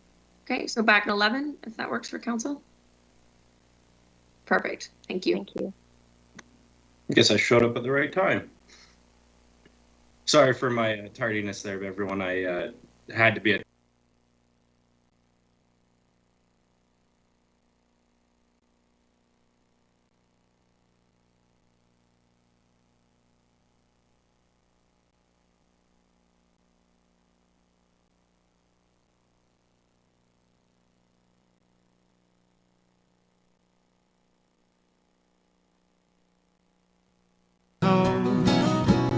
Norfolk, Norfolk, we know you can't go wrong with the friendly folk of Norfolk.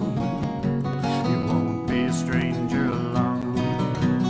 Norfolk, Norfolk, Norfolk, Norfolk, you won't be a stranger long. On a strip of sandy soil lies a county called Norfolk. It's Ontario, south coast, and it's surely not remote. If you pass through or spend a day or decide to call it home, you'll see why we love it here and are proud to call it our own. Norfolk, Norfolk, a southern county home. Norfolk, Norfolk, we know you can't go wrong with the friendly folk of Norfolk. You won't be a stranger long. Take in the small town atmosphere, be amazed at all that we grow. Like our kids that go and see the world and can't wait to return home.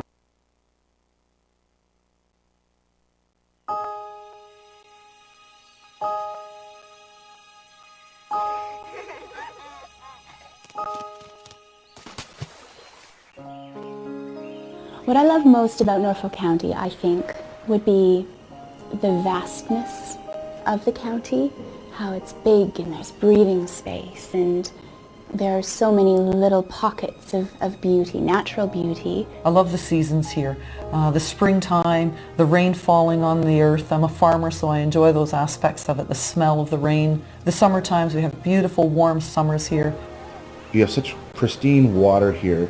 You have some of the finest cold water streams in Ontario with Big Creek and Youngs Creek and others that produce great fishing. Norfolk is very heavily forested, beautiful color in the autumn. The sun shines very brightly here in the wintertime, so I love the 4 distinct seasons we have here in Norfolk County.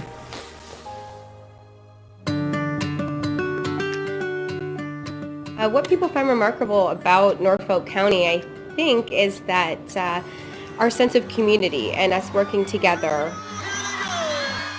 I think of us as a little bit of, we have these ecospheres in our store. They're these self-sustaining little balls that, completely take care of themselves. We're a little bit like that, in our area. We have so much here.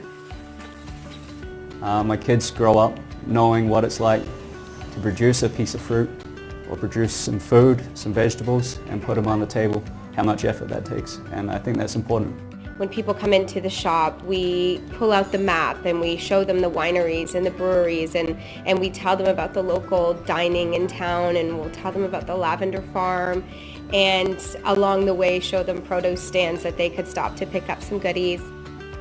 Everything that we want to do socially and all of our extracurricular activities are right here.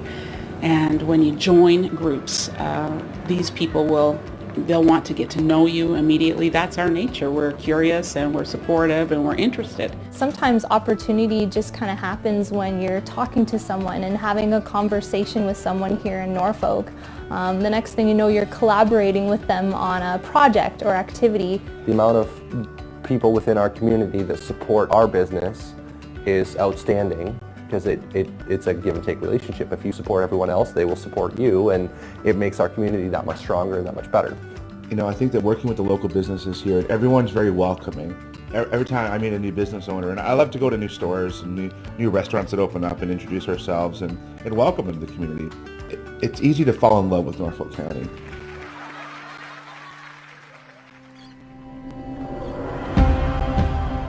My advice to a family that's thinking about moving here is to come and visit. Come and spend a week. Come and experience everything that we have to offer, because you're going to find an amazing quality of life. You're 10 minutes away from a beach. You're 5 minutes away from a dog park. There's so much opportunity in an area like this for young entrepreneurs, young families, even, senior entrepreneurs that are doing that as well. I'm very happy. I'm lucky, very lucky I can be here, It's a good place to raise family too. We don't have this sort of slick veneer over us. We're really comfortable in our own skin, and artists are making art because they love to make art, and musicians are writing songs because they love to write songs. And just because you're not from here doesn't mean that you can't embrace what makes Norfolk great. Sort of our diversity, the wonderful landscapes here. And it's just a great area. You're going to meet great people. You're going to have a supportive environment. We can compete on an international stage with anybody. And that's how we have to start looking at the world. You just have to be willing to work hard, realize the potential that there is here, and just put yourself to work and create that opportunity for yourself. I found that as a young entrepreneur, I was given every opportunity I could want. Just put yourself out there.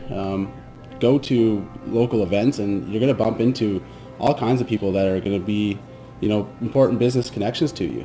Everybody's so willing to help somebody else out. I think that's the best thing about even being a business owner in Norfolk County. We're a small community, but there's so much support here, whether it's a restaurant or ecotourism. We just have this appetite, and if you've got a great idea, you've got a willing community that's going to get behind your idea. Some of the advice that I would give entrepreneurs coming to Norfolk County would be to think outside of the Norfolk box, but don't forget what's in the Norfolk box, because we have a lot to offer. We have a lot of great people, a lot of great opportunities. Norfolk County. Entrepreneurs grow here. Norfolk County. Ideas grow here. Norfolk County. You grow here. You grow here. You grow here.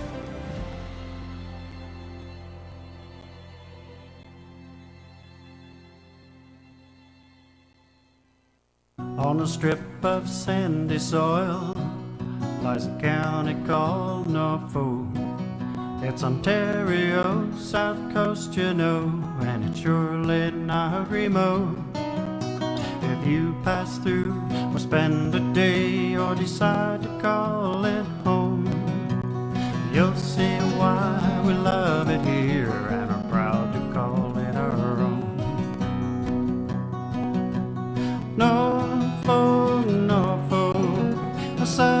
Southern County home. Norfolk, Norfolk, we know you can't go wrong with the friendly folk of Norfolk. You won't be a stranger long. Take in the small town atmosphere, be amazed at all that we grow. Like our kids that go and see the world and can't wait to return home. Drop a line in a placid lake or stroll along the shore. Take a tour on a peaceful country road and bound to be back for more. Of Norfolk, Norfolk, my Southern County home. Norfolk, Norfolk, we know you can't go wrong with the friendly folk of Norfolk. You won't be a stranger long.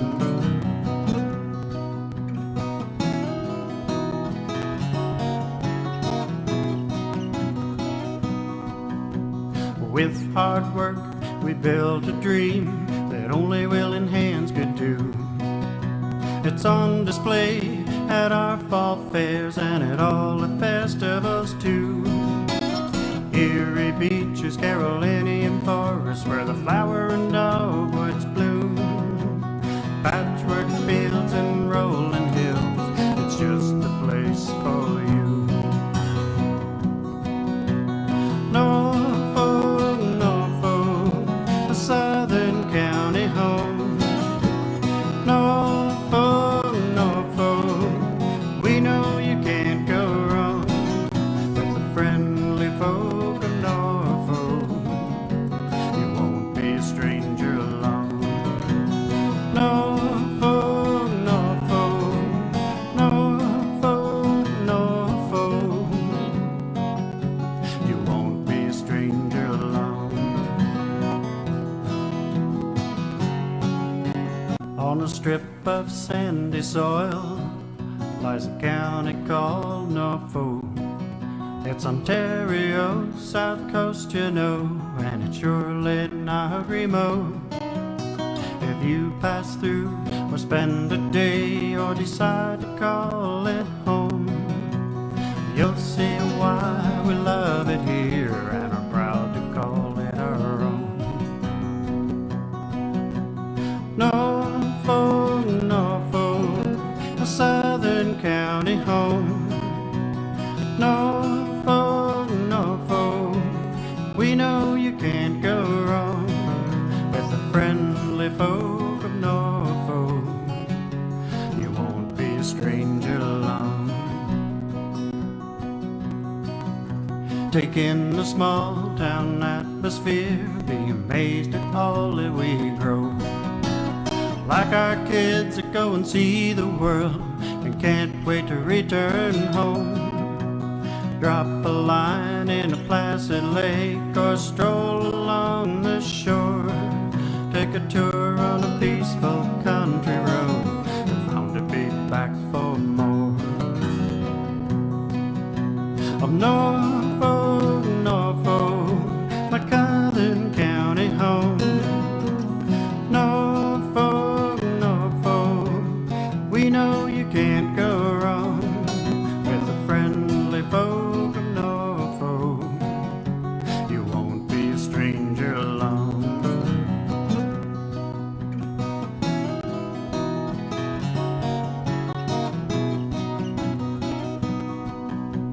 With hard work we built a dream that only willing hands could do. It's on display at our fall fairs and at all the festivals too. Erie beaches, Carolinian forests, where the flower and dogwoods bloom. Patchwork fields and rolling hills, it's just the place for you.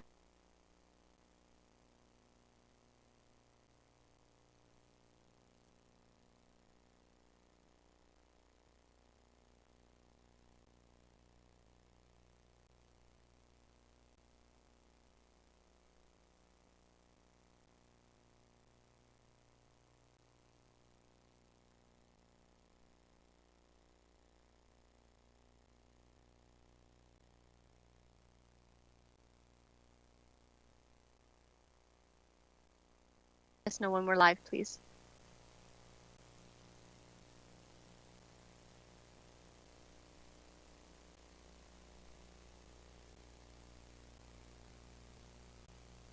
Okay, we're good. Go ahead. All right, Shelley, I see you've joined us, so that must mean you are next. There it is. Thank you, and good morning, Mayor Chop and members of Council. I'd like to extend an appreciation for the opportunity to provide an overview of the corporate division this morning. Today will be filled with lots of information and details, and although we will not be able to go through all the details of each area of corporate services, staff have prepared a highlight of information for Council. We would be pleased to meet with Council further to review any of the areas not covered or discuss any further details or questions that Council may have. Corporate Services is comprised of a team of professionals responsible for the municipality's core support services. The division provides specialized services and professional advice that fosters excellence, accountability, and responsible administration, including fulfilling statutory duties and policies as defined in the Municipal Act, other provincial legislation and trade agreements, and associated bylaws for the successful operation of the municipality. Corporate Services provides critical functions to support and assist all county departments and divisions, and in turn support and enhance the delivery of effective, efficient, and economical municipal services. The division is also responsible in providing timely and effective information and services to external customers. Functions of the division include corporate communications, customer service, accessibility including compliance with the AODA, corporate-wide accessibility initiatives, barrier-free access program, special events, insurance and risk management, asset management program for the acquisition and disposal of all county assets, purchasing, realty services including title searches, corporate searches, lien checks, land acquisitions and disposal, road and lane closures and conveyances, lease agreements and registrations, POA administration, including in-court support, court facilities, fine payments and collections, and prosecution coordination, information technology, and financial management and planning, including accounting services, cash management, financial reporting and audit coordination, financial planning for capital and operating requirements, reserve and reserve fund and trust fund management, tangible capital assets, tax collection and billing, corporate revenue and receivable management, the assessment-based management, and grants and subsidies. Next slide, please. With that, I would like to introduce Kyra Hayes. Kyra is the Director of Corporate Communications and Customer Service, and Kyra will present the next slides. Kyra? Thank you, Shelley, and good morning, Mayor Chop and members of Council. Over the next few slides, I'll be providing a brief overview of the corporation's corporate communications function, its history, and a little bit about what's on the horizon for the future. Next slide, please. Oh, one before that. Thank you. So the corporate communications team is relatively new, having been formed in January of 2019. The team was originally made up of a director, 2 communications specialists, now termed communications officers, and 1 graphic designer. As a result of budget reductions in early 2020, one of the communications positions was eliminated. However, over the past 2 years, communications was able to find some relatively significant cost savings in advertising, particularly in the public works area. And as a result, when communications identified that the team could not operate without the second communications officer role, Public Works was actually able to reallocate enough funds to cover the communications officer FTE as part of a new budget initiative approved by Council in 2021. As the department continued to evolve, senior leadership identified a natural connection both operationally and strategically between communications and customer service. So in 2021, when the organization went through a realignment, communications and customer service merged under corporate support services. As a result of this merge, an additional FTE was made available, resulting in the creation of the new Supervisor of Corporate Communications position. We are currently in the recruitment process for one vacant communications officer position, and the team will soon be up to its full staffing complement, which is very exciting news. Next slide. So the role of communications is ultimately to consult, develop, and coordinate. When a department requests support, the team works to identify desired outcomes and develop tactics that can be carried out by team members to achieve set goals. Sometimes requests are simple, such as an update to the website or some social media content, and other times for larger projects and publications, requests may involve a more involved communications plan or a design schedule. Whatever the case, comms will propose a plan or solution, get the go-ahead from the requesting department, and execute the plan. Comms team is a highly collaborative one, and there is a natural cross-pollination of work between all members of the team. When there's a need for a communications piece, there's likely a visual element that goes along with it, and vice versa. And over the past 2 years, the responsibilities as well as the volume of work requests have grown significantly. And as a result, management has identified the need for a more comprehensive work order system to better track requests and improve efficiencies in all aspects of communications work.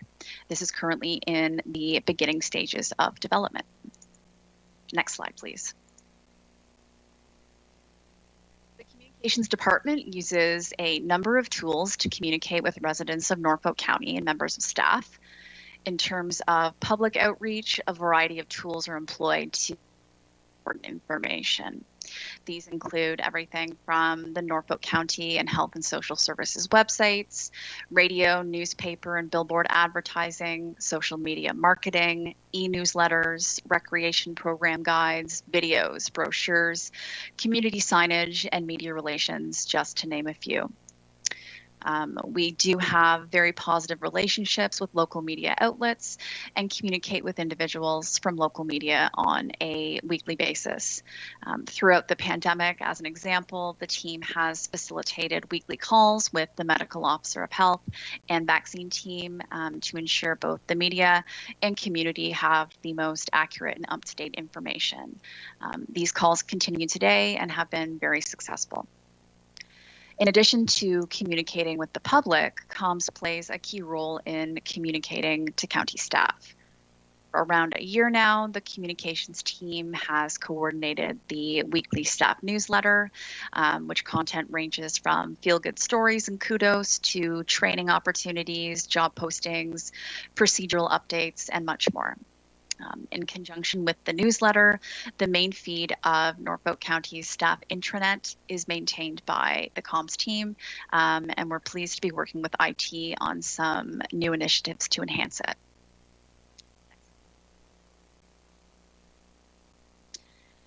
Social media is another example worth mentioning, as it has been an extremely important tool in telling Norfolk County's story. In addition to posting content, our team fields many requests and questions through the county social media channels and liaises with departmental leads to provide accurate information and responses to residents. To grow our social media channels, particularly Facebook, at a very rapid rate. In the past 2 years, the total page followers for our Norfolk County main corporate page has increased by 345%, which is a testament to the power of social media in disseminating information to a very large audience. In addition to the corporate channels, the comms team also manages the Haldeman Norfolk Health Unit Facebook, Twitter, and Instagram pages. And as you can imagine, engagement on these pages has been quite significant this past year. Staff fielding inquiries from residents regarding not only the vaccine program, but the many stages of reopening that we have gone through. And I should note, of course, that social media cannot reach all audiences, which is why radio, print, advertising, and other forms of direct community outreach remain important components of our communications strategy. Next slide, please. One of the first items that was identified when the communications department was formed was inconsistent branding. As work began to funnel through the communications team, the Norfolk identity was more fully to what you see today. Our graphic designer's portfolio spans from robust program guides to fact sheets, social media graphics, print and digital ads, templates like some of those pictured on this slide, and many more. And most recently, our graphic designer has identified the need for more consistency in signage. And as a result of that, a new signage committee is actually being formed and will commence in July of this year. Please. For the past 2.5 years, due to the infancy of the department, and when you throw in a global pandemic, the team has primarily been reacting to the environment and coming up with solutions for situations as they arise. Even so, the team has provided valued support to colleagues, important information to the community, and grown the variety of services it offers by both quantity and variety. With that said, communications is now ready to plan. And so what's next? There are a number of items we're currently exploring in the interest of enhancing both internal and external communications. Some of these include creating a comprehensive branding and signage strategy with corresponding guidelines for staff, updating social media and marketing strategies, reviewing different ways of engaging the community in meaningful two-way dialogue, updating media relations policies and procedures, and creating training programs for designated spokespersons, as well as working with IT to leverage technologies that make it easier to communicate and convey important information. There is a lot on the horizon, and I look forward to sharing the team's progress with you in future updates and keeping you apprised of what we are up to.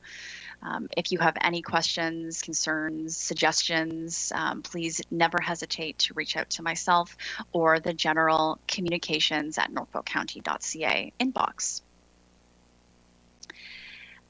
That is all I have for corporate communications. I'd be happy to take any questions that council may have.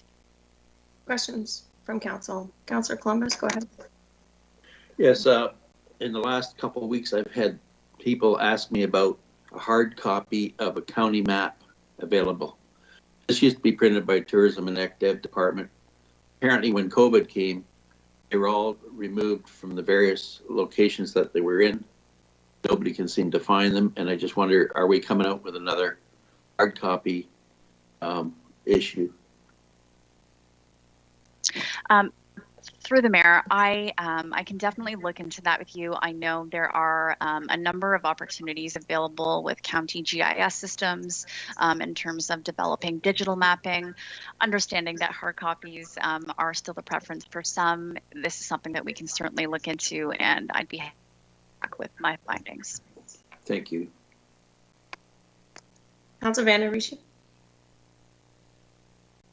Yes, thank you. The question here is, you're spending a lot of time on modernization, and I can see that. Have you done some sort of demographic study to see how many people are accessible to the internet, how many use it, age population, to say, because when I take a look at the population, I know we're pretty senior around this area, and I'm wondering, how are you communicating? I still believe in hard copy, I really do. Just, you could hang on to that for 20 years, then I'm gone, you know, that kind of thing. So my question here is, have you done those studies to see what the demographics tell you in the area? Through the mayor, thank you very much for your question. There are a number of studies available, not only through the federal census, but also through the CRTC that speaks to the digital literacy of certain populations. So we certainly pull from those two studies when developing communications plans. That being said, I completely understand your comments and the need to balance the traditional publications with newer digital forms of technology and communicating information. So it is a challenge to achieve that balance, and I believe that in the near future there will be a need to conduct a community outreach survey to assess how our communication tools are working and what we can do to improve in the future, and also what's important to the community and how they would like to receive their information. So great question, and something that we'll be working on in the future. No, but absolutely, I totally agree. Communication is the answer, and it's how you deliver it to get to the most of the population. That's what you want to do, because all people want to know is what's going on and the facts. Thank you. You're welcome. Further questions from council? All right, thanks very much, Garrett. Are we on to still with you, Shelley? Yes, next slide, please. So I get to provide a little bit of historical context with customer service, and then I'll pass it back to Kyra to talk about some of the future strategies we're working on. Next slide, please. In preparation for the new Norfolk County that began in 2001, the initial senior leadership team decided to take a decentralized approach to customer service. Originally, there were 6 departments in separate building locations, with business units structured around the individual department's responsibilities. Each department provided different services. Some were required to provide service to external clients, and others were more focused on internal clients. The corporate services department's function at the time was to provide standardized services consistent across the corporation. The department advocated early on for a centralized customer service approach by developing corporate customer service standards, which outline the standards for greeting customers, responding to voicemail, and acknowledging emails in a timely manner. With 6 departments operating independently, unfortunately, staff were held to different standards and were not always held accountable to the corporate standard. In turn, customers were often critical of Norfolk County's service delivery.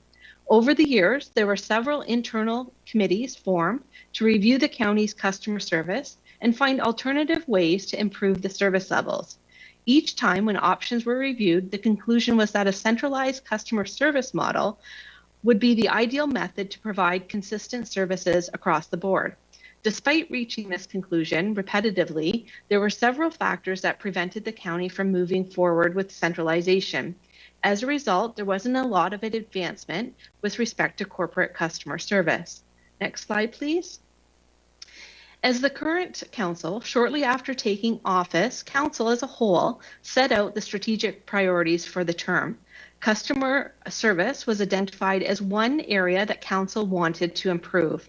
Specific areas were identified as needing attention, including streamlining development, building permit and special event and licensing application processes, and modernizing the approach to bylaw department and enforcement. Corporately, customer service practices and systems were to be redeveloped to improve the client experience. For staff who were involved in the customer service reviews over the years, and perhaps maybe frustrated by the limited progress that was made, it has been both exciting and refreshing to see council committed to customer service improvements. Next slide, please. The global COVID-19 pandemic has had a devastating effect on the world economy and loss of life. The pandemic has negatively impacted all business sectors, including municipalities. However, there has also been some positive outcomes as a result of the pandemic. In regards to customer service, many business organizations, including municipalities, were faced with finding alternative ways to continue to provide services. In Norfolk County, the pandemic provided an opportunity to pilot a consolidated customer service model. Internally, we refer to the pilot project as One Window. In July, The senior leadership team approved the pilot project to coincide with resuming in-person services to the public following the closure of administration offices due to COVID. One window was located temporarily at the Provincial Offences Office at Suite 100 of the Robinson Administration Building. Initially, the pilot was planned until the end of September, but was later extended to the end of 2020. During the pilot project, staff started to adapt previous processes to flow through the one office, and alternative methods were implemented to encourage the public to access services from home and remain safe. However, some services, licenses, or commissioning services had to be provided in person. Safety measures such as COVID screening of all customers, enhanced cleaning, PPE, and social distancing were in place to protect the public and staff. One window was originally planned for in-person services only. However, telephone services were later added to the project scope. Switchboard and several general phone extensions were rerouted to one window for live answer. Excuse me. To improve the delivery of telephone services, the goal was first call resolution, and when an inquiry required technical information from another department, the expectation was that one window staff would provide a warm transfer as much as possible. In order to adequately staff the pilot, frontline staff from several departments were redeployed to the one window project. Supervision of staff during the one window pilot was shared by existing supervisors within the Corporate Services Division. The trajectory of customer service in Norfolk County is headed in the right direction because of the one window pilot. The CAO reported to Council in 2022 regarding a corporate realignment and emphasized the importance of establishment of a permanent customer service team within the realigned organization. The pilot proved an opportunity to experiment and identify what worked, where improvement was needed, and to gain a sense of what our customers' needs are. The One Window project just scratched the surface of what customer service can become in Norfolk County.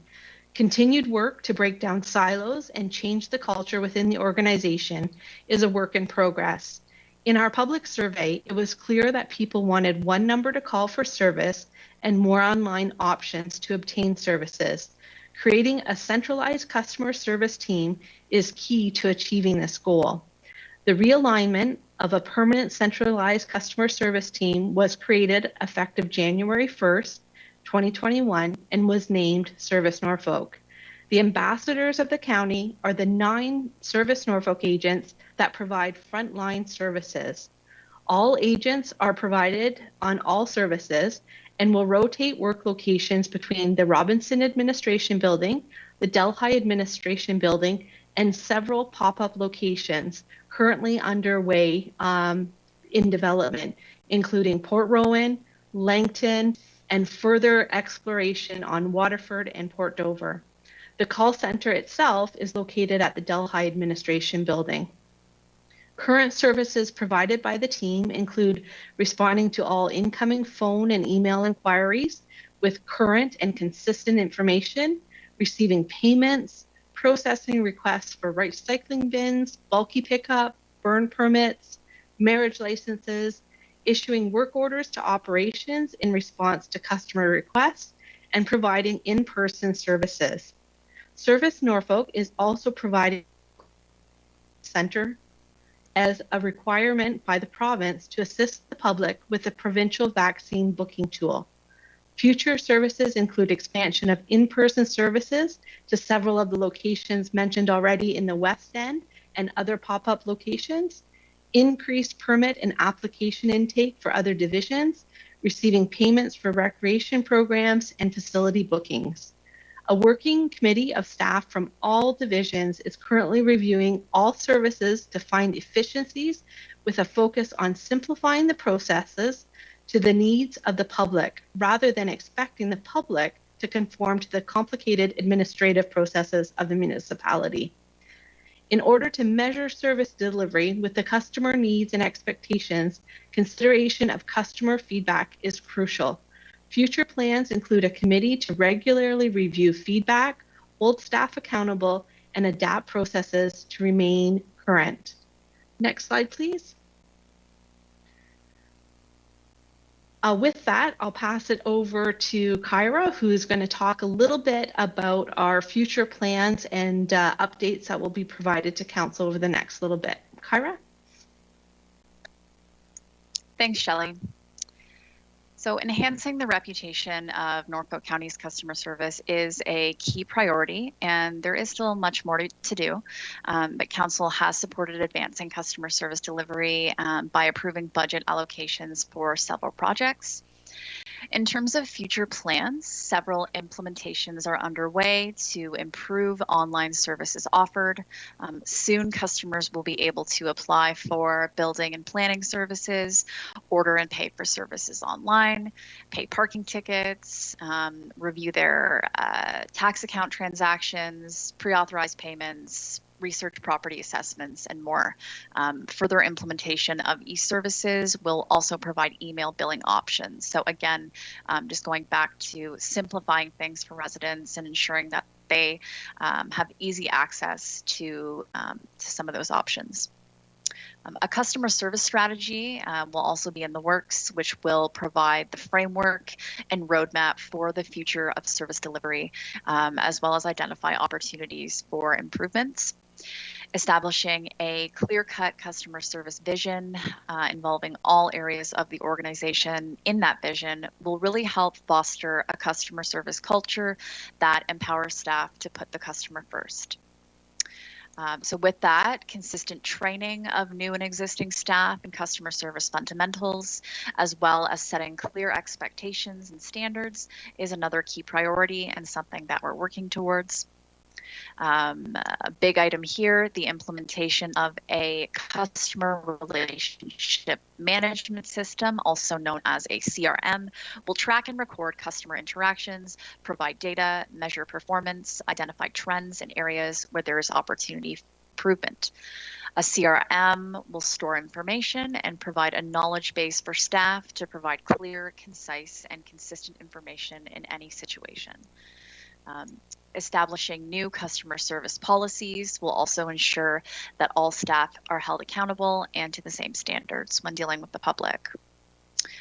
It should be noted that organizations striving for successful customer service programs can never be complacent, and continuous feedback and review of our performance will ensure that service delivery is maintained and ultimately exceeds current expectations of the public. Next slide, please. So the final slide here is just a quick overview of how to get in touch with Service Norfolk and how to report after-hours emergencies. Ultimately, this presentation was intended to provide a highlight of the past, present, and future of Norfolk County's customer service delivery. And if you have any questions, Shelley or myself would be happy to answer them. Thank you. Questions from council members? Doesn't look like it. I think we can move on to the next one. Thanks very much to you both. Thanks, Mayor Chop. I'm going to pass this one over to the Director of Information Technology, and Brent's going to speak to a couple of slides. We are cognizant of time, so we'll try to get through a couple of these next presentations rather quickly so that we can get into our finance training. Thank you, Shelley. Through the mayor, I just wanted to go through and just kind of elaborate a little bit on what technology the department's been dealing with. We have had a number of projects and quite a bit of demand over the last year and a half with regard to COVID and having people working remotely and having to deal with all that type of technology. We have had a lot of projects online right now to help with service delivery. Online service delivery, and there's quite a bit of stuff that we've had to do some upgrades in the back end and deal with basically bandwidth issues and everything else, performance issues. So there's been a lot that we've had to deal with. So I'll go on to the next slide, please. So one of the things we've really used and implemented this past bit has been Microsoft Teams. Microsoft Teams, as everyone we're using right now, it's a collaboration type tool. A lot of times, most of our meetings are being done through Teams nowadays, either with video or through just audio. We're using Teams for chats to communicate, have simple conversations between a number of different team players on a specific topic. There seems to be a lot more response. People can have Teams on their phone, on their laptop. It's very easy to use, and they can collaborate and look back at different information. It's a little bit more than just sending emails back and forth. We can also share files and collaborate that way. We've also done some integration with Microsoft Teams, so you can actually send and receive phone calls. So when you call into the county phone system and you dial an extension, it actually is calling to their Teams phone, and they're answering it through a Teams headset like this. So it allows them to be mobile, to be not necessarily in one particular spot. They could be in the office, they could be home, they can be anywhere virtually to really deal with responding to issues. So Teams has been one of our major things, and it is continually, Microsoft has done a lot of updates to it over the past year and a half. To make it much more conducive and much more user, and seems to be a much more stable product than when we first started. Next slide, please. One of the areas we are working on right now, we are trying to get more and more of our services delivered to be online. We have a lot of work in the back end that people are not aware of. With these systems, we want to be able to offer a portal so people can apply for a building permit or a planning application, pay for their parking ticket, do payment for taxes, basically lots of that kind of interaction. We hope to do like what I'd call a soft launch. That soft launch would be in the fall, so it's not something we're going to promote big time. We're going to try to do it more and more so that we can test it and make sure it's working properly. We also, with that, we are working with programs and recreation for their area as well. They're more of the leader right now in that, but a lot of these systems that we're building, we have to make sure that we're not adding additional work to staff to deal with all the financial transactions in the back end. So we're trying to get systems to integrate with each other and provide the proper reporting so that we know that any information being used or categorized as being sent to the financial system properly, and that we can provide accurate reporting without not impacting staffing resources, of course. So that's why it's taking a little bit longer for us to do, and that is why we're probably going to release these, but they're going to be more of a soft, quiet launch in the fall, with hopefully once we've tested everything and got everything working, we can then kind of promote these through the communications area to the public. Next slide, please. Also, with that, we've been, as everyone's been working more and more out of the office and working from home, we've had to do considerably a lot of upgrades with our environment to handle what they call VPN, which is virtual private network connections. With that, we also have a significant number of concerns from security. We want to make sure that the people that are connecting are the valid, the legitimate people, the technology that we want to support. We don't really like to have people wanting to use their home computers that connect to a VPN and then could cause some type of security breach or a ransomware attack. Ransomware has been really prevalent over the last bit because of everybody working from home. There's been significantly more attacks and more of ransomware or phishing type of attacks where people are trying to get money through different email solutions. So that's been a real challenge, even with the work at home. And again, so a lot of times we've had to deploy a lot more equipment right now. We've had significant being deployed to staff with a headset and a monitor that they can be working from home, or they can come into the office and plug into a dock. So it's very more conducive that their whole environment is relying on a laptop. Keep in mind with that, we also have to be cognizant of paper files. We have a significant number of departments that rely on paper files, and we have to start looking at getting those paper files digitized so that people can access that information easier versus having to come into the office and find those paper, which of course takes up storage as well. So that is another project that's underway. We're trying to get more and more of that stuff digitized. Next slide, please. So we in IT use a help desk system. It's just easier for us to know what's going on, the number of calls, the number of issues that we're dealing with. It just kind of gives us an overview of how we're handling this stuff and how we're dealing with all the response. To this date, from the beginning of the year to June 16th, we've had around 4,000 or 4,200 incidents, which are people calling to complain about something or having an issue with something that not really a complaint, but having an issue with technology, and we're having to resolve it and deal with it. So we have quite a bit of stats that we try to monitor and resolve. Sometimes our response time's been fine, sometimes it's not. Some of these challenges, people working from home, again, it goes back to having the type of internet connection at home. And as we are well aware, Norfolk County does struggle in that area. Broadband is still a little bit of a challenge in Norfolk County, and having that high-end speed connection to support video and basically being able to work at home has been a challenge as well. And some of our instances are dealing with those types of calls to come up with solutions that people can work even when they don't have the best internet connection available to them. But we're hopeful that through SWIFT and every other broadband projects that this coverage will continue to expand and be better. With that, I believe next slide, please. I believe that, I believe so I'm open to any questions with regard to IT at this point in time. I see Councillor Kaufman, you put your hand up there right away. Yes, I just want to say on a personal note, my biggest thanks to our IT department, who have always been available for any issue that we've dealt with. Brent and his team have been exceptional, and I think getting us through this whole pandemic and the way that they've had to, I know this is the buzzword of the pandemic, but the way that they've been able to pivot and allow us to continue to do our business, I just I'm blown away by their work every day. So thank you very much. Thank you. Thanks very much, Councillor Hoffman, for your comments. I guess back to you, Shelley. Thank you, Mayor Chop. We just have a few slides on insurance and risk management, so we can go to the next slide. Just as a background, the county's insurance program operates on an annual basis, and it's renewable on January 1st each year. So council will notification in December. It usually comes in sort of mid-November from the insurance company, and then it's reviewed and presented to council in December. We're currently in a contract with Frank Cowan Company Limited. They're now known as Intact Public Entities.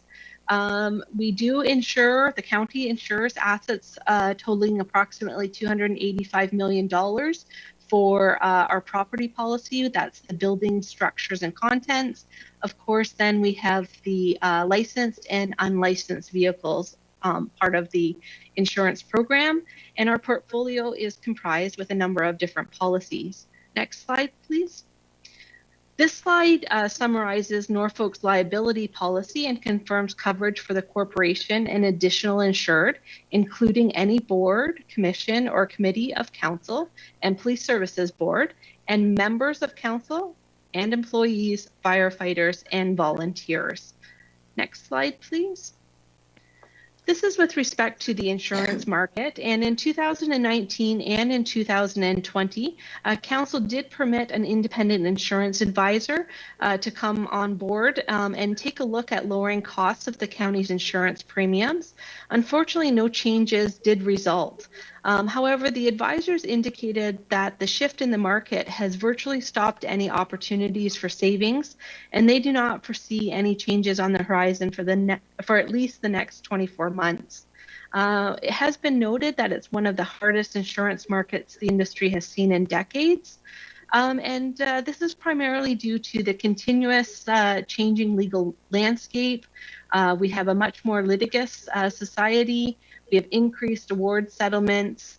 There is joint and several liability that we'll talk on a later slide about, and the frequency and scope of global environmental disasters such as a result of climate change.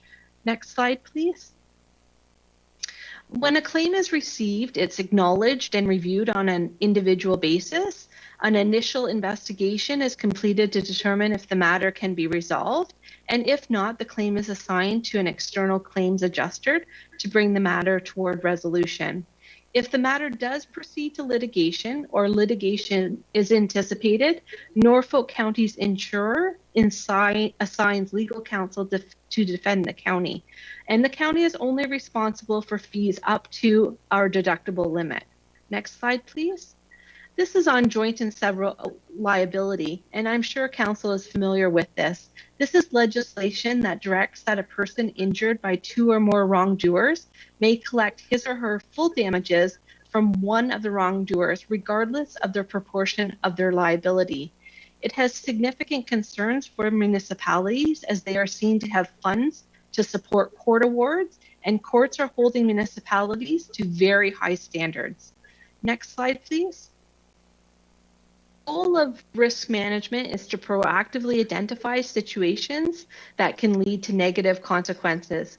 It's part of everyone's job in the county to assess risk and to make every reasonable effort to identify and recognize risks within their operational areas and to plan services and activities to minimize risks and potential losses.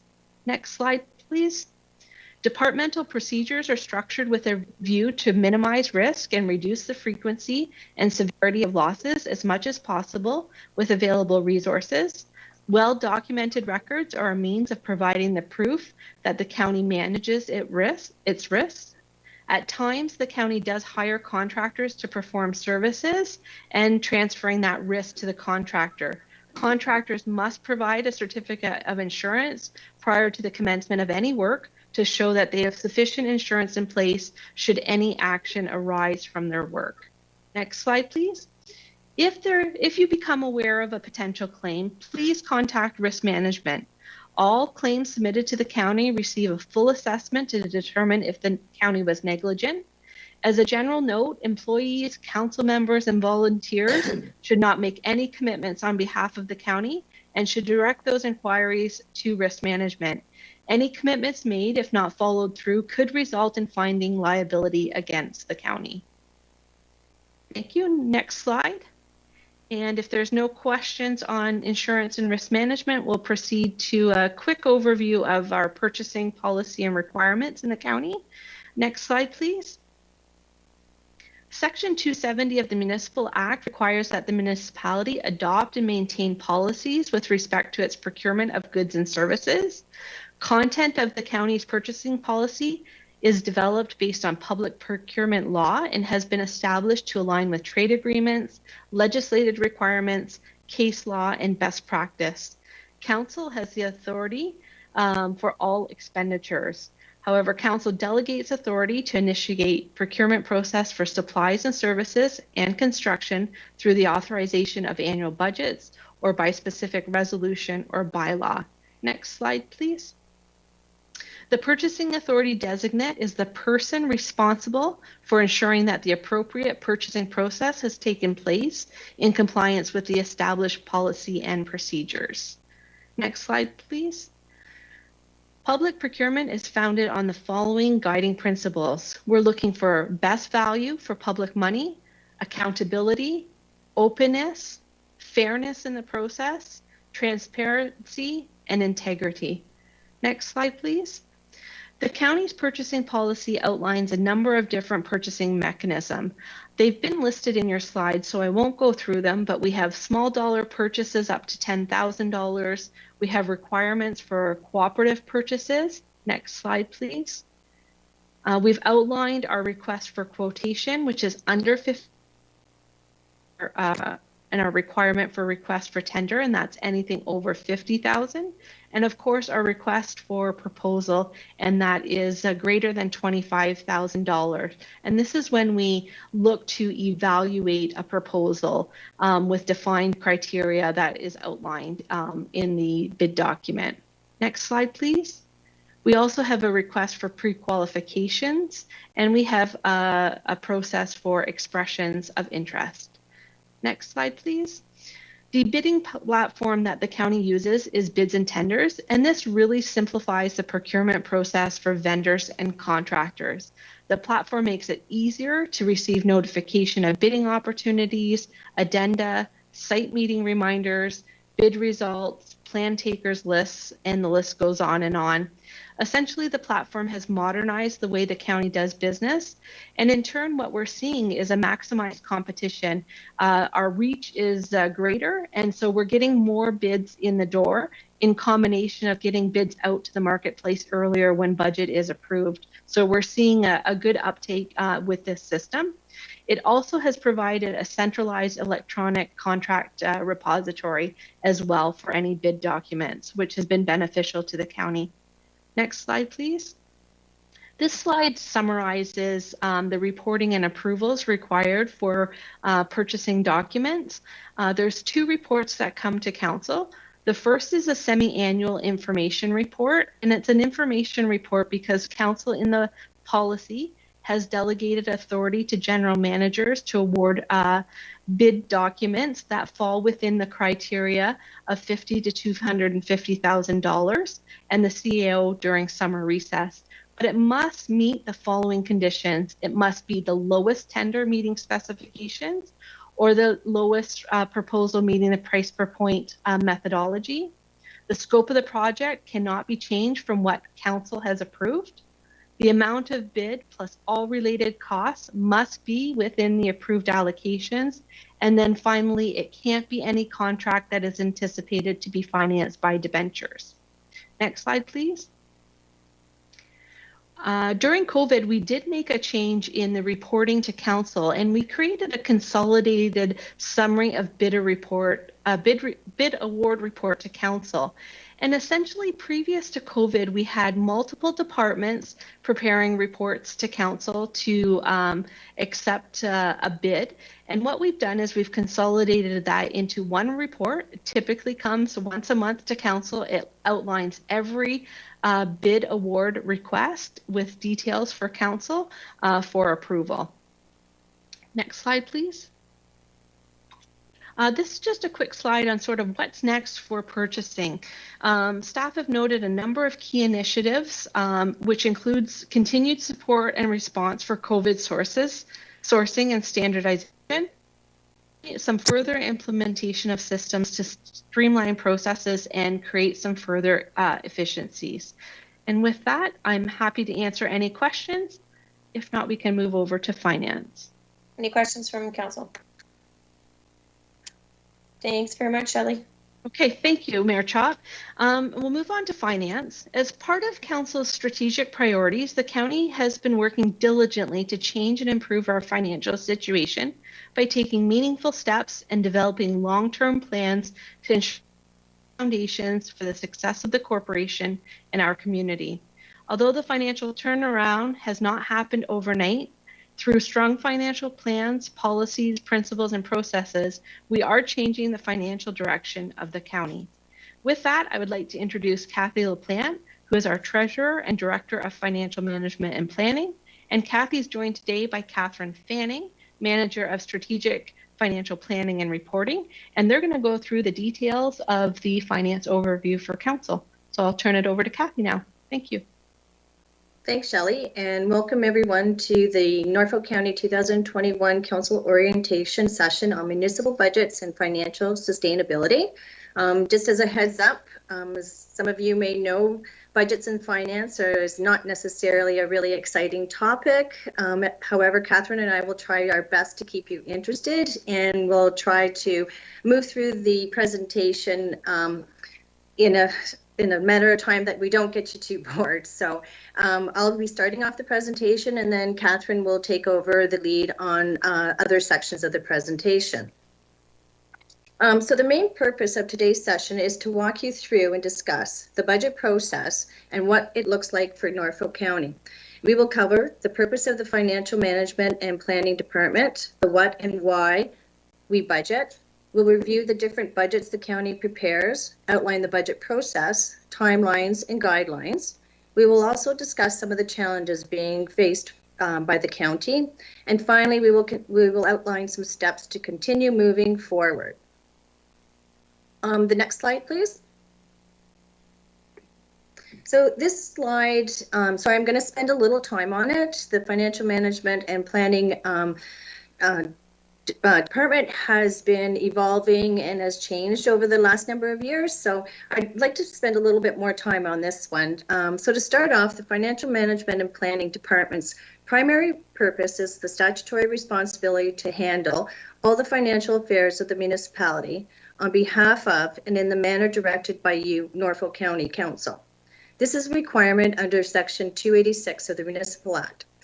Shelley mentioned earlier, we are responsible for corporate accounting services, cash management, and long and short-term investments, financial reporting, audit coordination, financial planning for capital and operating expenditures, capital project funding, reserve and reserve fund, tracking, tangible capital asset accounting, tax collections, corporate revenue and receivables, management, asset-based management, and preparation and management of applications for grants and subsidies.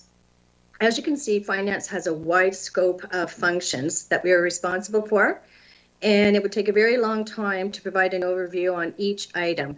So for today's discussion, we have limited and grouped functions at a higher level. So one of the first main key functions is to provide departmental budget guidance, development, and coordination. A budget sounds simple enough, but it's not. There are many individual budget components such as compensation, use of reserves and reserve funds, debt, material supplies and services, revenues such as grants from other levels of governments, user fees. And on top of this, tough decisions are usually part of Norfolk County's budget process. But we are not alone. Many municipalities are contending with some of the same struggles we are. First, in part of the process, a guidance report is prepared at the budget planning stage and presented to council. This report will seek council's direction on the next budget year and will set out what Norfolk County hopes to accomplish and what services and at what level services will be provided to residents and businesses of Norfolk County. Once the roadmap has been laid out, the budget process will involve all of council and staff. This involves public engagement, technical assistance to departments, evaluate individual budgets, and consolidating department budgets, including local boards and agencies. This consolidated document is then provided and presented to our budget committee. One process that may be slightly different in Norfolk County from other municipalities is the requirement to produce a separate public health budget, which is presented to the Board of Health prior to presenting to Norfolk County's budget. And we also provide the Health and Social Services Committee a summarized budget, which includes the shared services such as public health, social housing, social services, and childcare. One of the main and most important function is the financial plan, otherwise the multi-year budgets. The financial plan is a primary authority for the municipality to spend. A third key function is reporting and analysis. Municipalities are required by legislation to prepare annual financial statements according to the public sector accounting board's recommended accounting principles. And based on Section 295, subsection 1 of the Municipal Act, municipalities must publish audited financial statements for the previous year. This process requires the county to appoint a municipal auditor. Financial statements provide information on a municipality's financial position. This includes our assets. Generally that's what the county owns and controls, and our liabilities, generally what Norfolk County owes. Our net debt, accumulated surplus and deficit, our tangible capital asset and other non-financial assets, a summary of sources and uses of Norfolk County's municipal resources, how these activities during the period affected our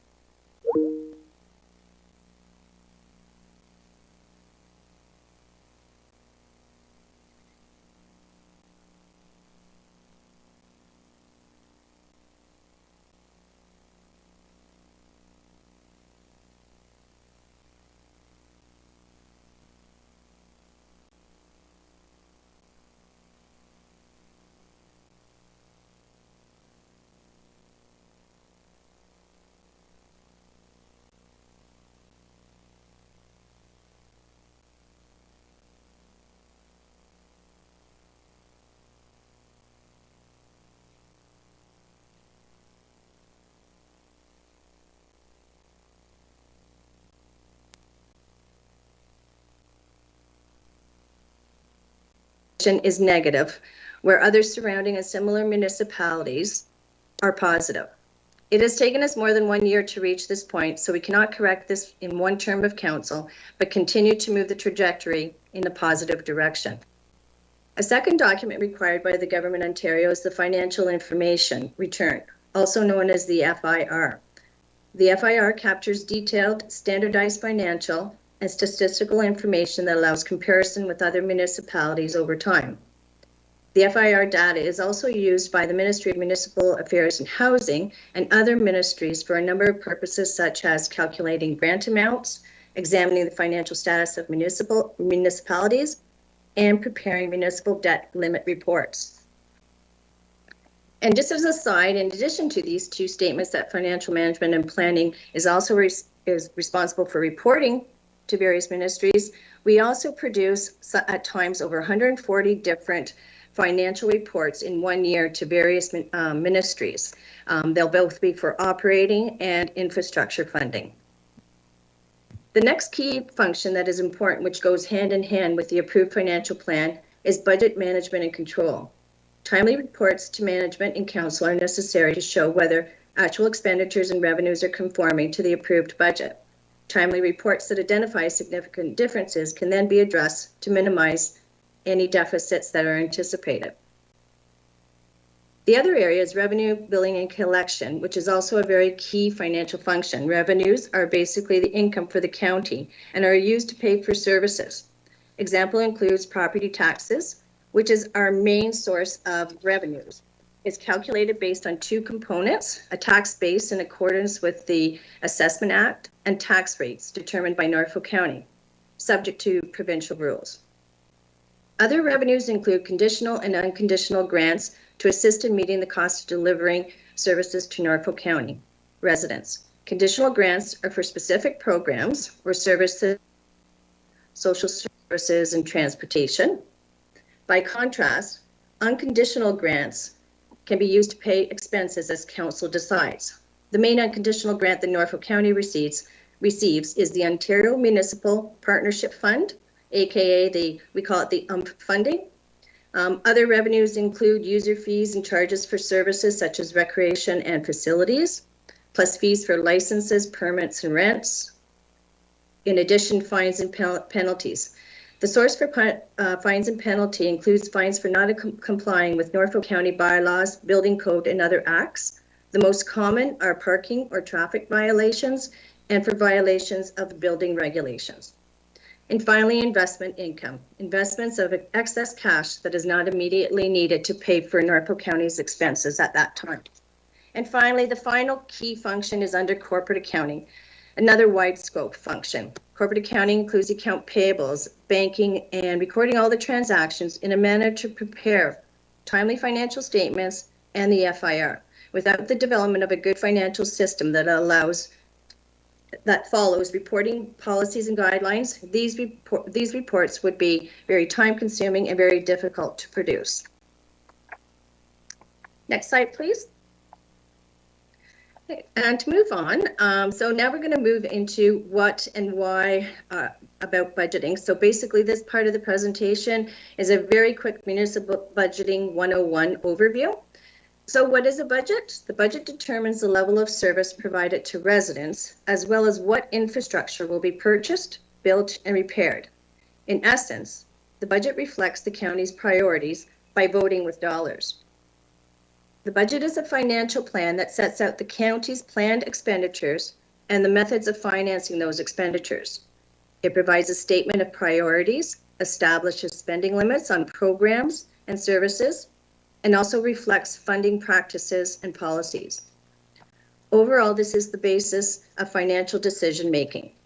The document is also a political document for council and a management tool for staff. So the budget is a key planning document in achieving the county's strategic priorities. Sounds very simplistic, however, the budget is not so simple and not just a document that sits on everyone's shelf. The budget also links to operational plans by providing financial resources in order to implement divisional plans to achieve Norfolk County's strategic plans and goals. It's also used to provide and deliver services, and is also to implement recommendations from master plans, studies, and changes in existing service levels. In addition, the budget is a communication tool to inform and educate residents and community stakeholders about budget issues and pressures. Plus, it is used to seek input on the types of services and levels of services desired. Now that answers what a budget is, why we budget, or what a budget is, but why do we budget? The resident, for the business owner and the taxpayer, is because the county provides a lot of services that are used for day-to-day services such as garbage, recycling, drinking water, fire, paramedic services, snow clearing, public health, recreational, cultural services. The budget influences the level of each of these services and, most importantly, impacts how much we will need to collect through taxes and water and wastewater rates. Next slide, please. So you can see through the discussions where we're going to this, why do we budget? It's all about having to balance the needs and the wants of our community and the ability to pay. So it's a very difficult process that we go through, and it's difficult decisions that council and the community needs to make. But we budget so that we can make some financial decisions that are aligned with council's priorities. We want to ensure to provide services in an efficient manner with resources that we do have available. It's to provide services at an equitable amount and ensuring rate stability. And services are provided at a rate that reflects the value and level of services provided. And to the greatest extent possible, those who benefit from the services pay for the services. And lastly, to be transparent and accountable with key stakeholders by clearly communicating key challenges and considerations in financial decisions. Next slide, please. So as we continue on with the why we budget, there are a number of different principles that we adhere to. We do have a legal requirement under Section 290, subsection 1 of the Municipal Act to adopt estimates required during the coming year for the purposes of the county.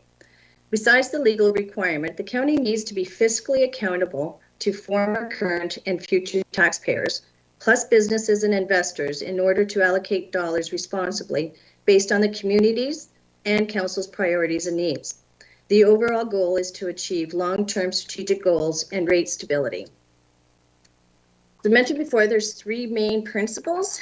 The first one is to be financially sustainable now and in the future by providing and maintaining programs at acceptable levels of taxation, to maintain a degree of financial flexibility to be able to adapt to changing circumstances, and lastly, to minimize vulnerability by considering the reliance on sources of funding outside the county's control or influence, and by strategically allocating funding sources in a sustainable manner.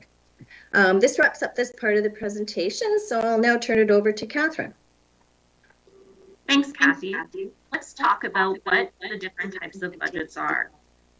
So the slide on the right in front of you today outlines and provides details and the differences between the budgets that the county produces annually. As mentioned previously, the county's annual budget results in the key financial report that directs the county's operations and aligns service delivery. There are three annual budgets developed and approved by council: the tax operating budget, the water and wastewater budget, also known as the rate budget, as well as the 10-year capital plan. The operating budget plans for the day-to-day activities of the county, including salaries, materials, supplies, services, utilities, insurance, and for debt payments, and sets the amount of taxes that need to be raised in a year. Services provided from tax dollars include protective services like fire, EMS, and bylaw, operational services such as snow removal, line painting, potholes repairs, and building maintenance, as well as maintenance of local parks, including soccer, baseball, passive parks, as well as dog parks. In addition, tax dollars provide for community development services, such as economic development, tourism, as well as community planning. Lastly, it also provides for the administration services, such as legal and human resources. The operating budget is financed from tax dollars, as well as user fees, provincial and federal grants, and lastly, from items such as investment income, donation, and sometimes contributions from reserve and reserve funds. These contributions are generally used to fund activities that do not occur annually, however, are brought in as a revenue from the reserve funds to smooth the budget increases. An example of a use of this is for the election. Unlike the higher levels of government, we cannot incur debt to finance the day-to-day operation activities, and the budget must be balanced. Any deficit at year end is required to be charged to the next year's budget, or the county may have a policy to fund from reserves or reserve funds. Likewise, if we have a surplus, it can be used to reduce the next year's budget, or the county can have a policy in place to transfer these excess funds into reserves for the future requirements or to offset for future tax years where a deficit occurs. The rate budget is similar to the operating budget. However, it provides the amount of dollars that we need to raise from water and wastewater users.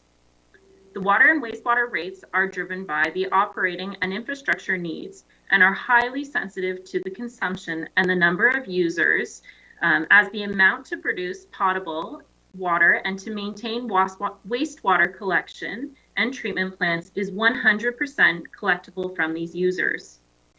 The capital budget plans for purchases and financing for big items such as buildings, roads, machinery, water plants, and other infrastructure. Due to the multi-year nature of these items, debt is permitted, but it can also be financed from reserves or our savings, provincial and federal grants, development charges for growth-related projects, as well as taxation.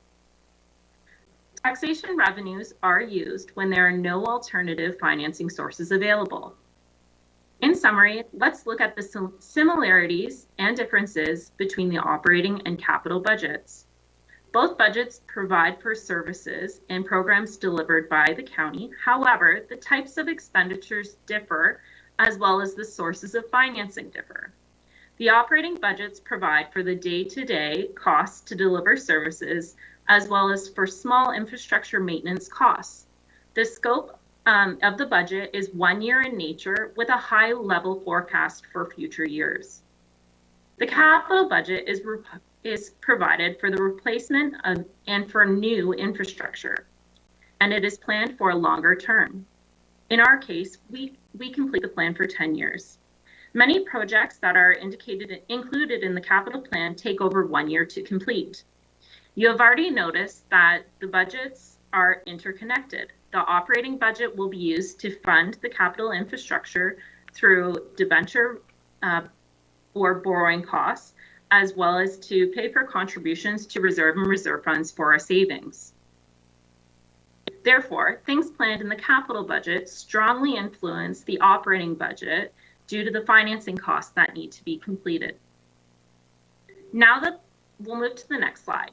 So now that the background of the budgets have been provided, let's talk about the budget development process.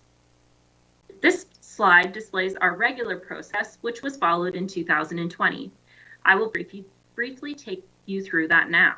In June of 2020, Council approved the budgetary guidance for consideration when developing the 2021 budget.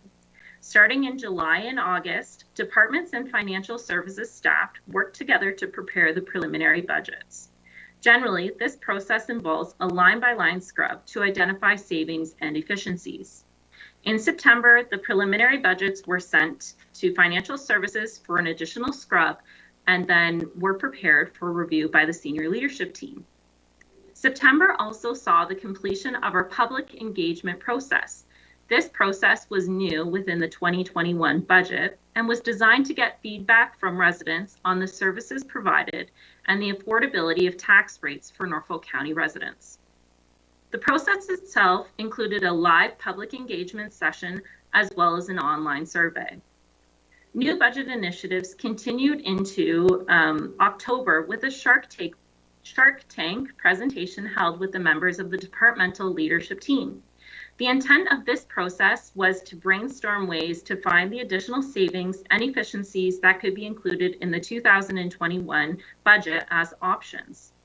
During the last quarter of 2020, reports were brought forward for the public engagement survey as well as options to the budget committee. Lastly, the senior leadership team members met and further scrubbed the budget of deliberation. This was the final scrub of the budget. For 2022, the timelines and development of the county's budget process will need to be modified and condensed.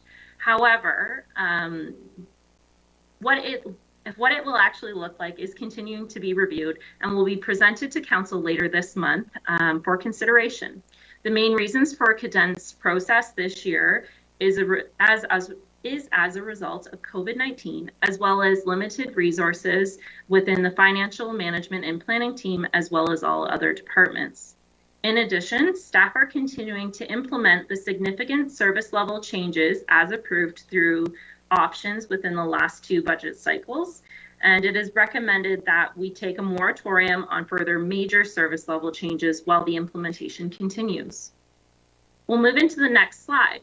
So let's take a closer look at the budget guidance step of the process. That's the step that's coming next.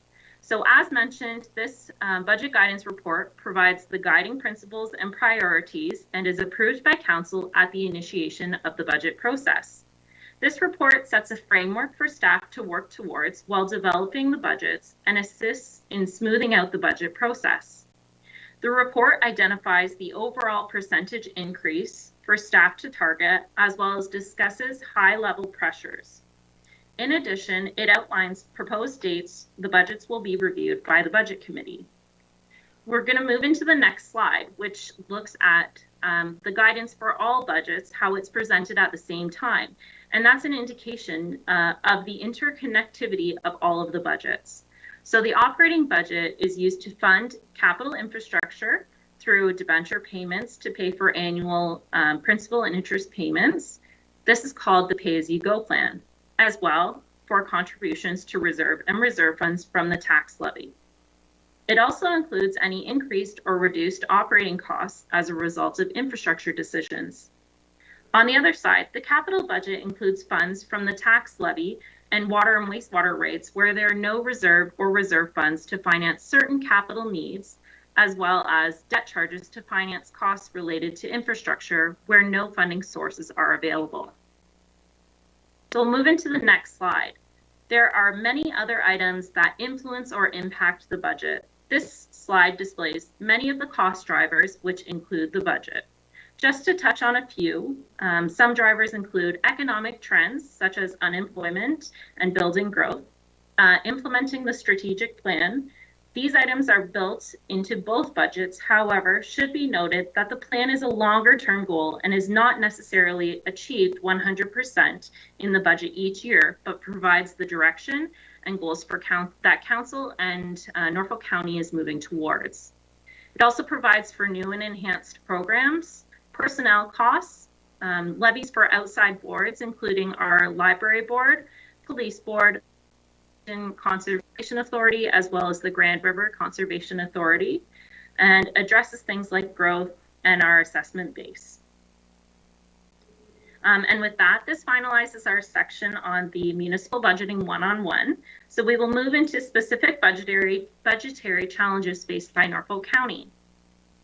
As can be seen on the next slide, some of these challenges are not unique to Norfolk County. Things like financial pressures, COVID, expenditure increases that far exceed inflationary rates, uncertainty with higher levels of government funding, aging infrastructure, growing infrastructure deficit, and competing needs and wants are felt by all municipalities. In addition, Norfolk County has some specific challenges, such as our current financial position, our rural area with high kilometers of roadway, our high number of facilities per person, and our low assessment growth. We'll move to the next slide. So this diversity is what makes us uniquely Norfolk. Also, what makes our wants and needs so diverse. One person's wants and needs could be completely different from another's.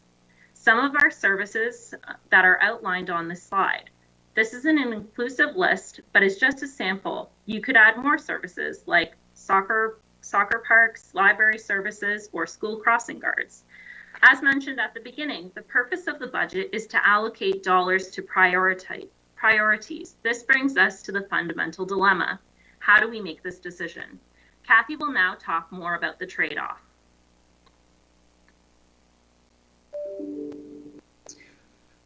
Thank you. So I hope we still have everyone. We apologize for this being a little on the lengthy side. We'll be wrapping up shortly here, so I'll try and move quickly as possible through the next section to wrap up.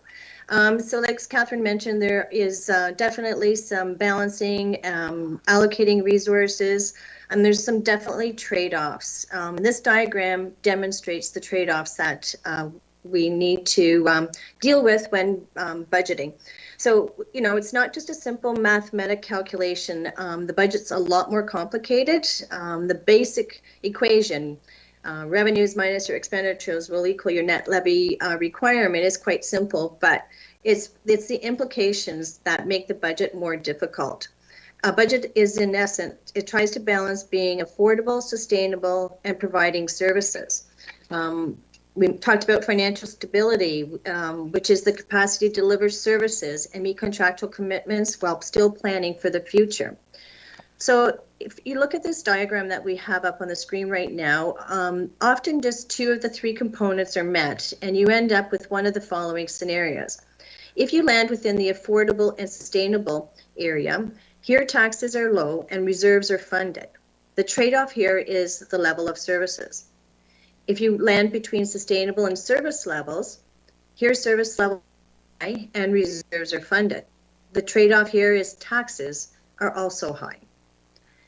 Affordable and service levels within this area, this is where Norfolk County is currently. Our services are high, our taxes are low. The trade-off here is sustainability, as our reserves are underfunded and debt is high. The long-term goal is to bring the balance of this to the center, where affordable, sustainable, and the right service levels are met. Next slide, please. This shows this unsustainable picture is best shown when looking at the history of the levy of the reserve and reserve funds shown on the graph before you. To clarify, this graph includes the year-end audited balances of the levy and operating capital reserves and shows the progressive decline of the balances over the last 10 years. The audited balance of the levy reserve and reserve funds was positive $21 million at the end of 2010. Over 10 years, this balance has diminished, and in 2019, the year-end balance dropped to a negative $1.4 million. Over this 10-year period, service levels and costs increased, while the level of contributions were artificially maintained. Due to our current reserve levels, the approach is no longer sustainable, and now this brings us on to the choice of how do we move forward. So we have been working on different options. Thank you.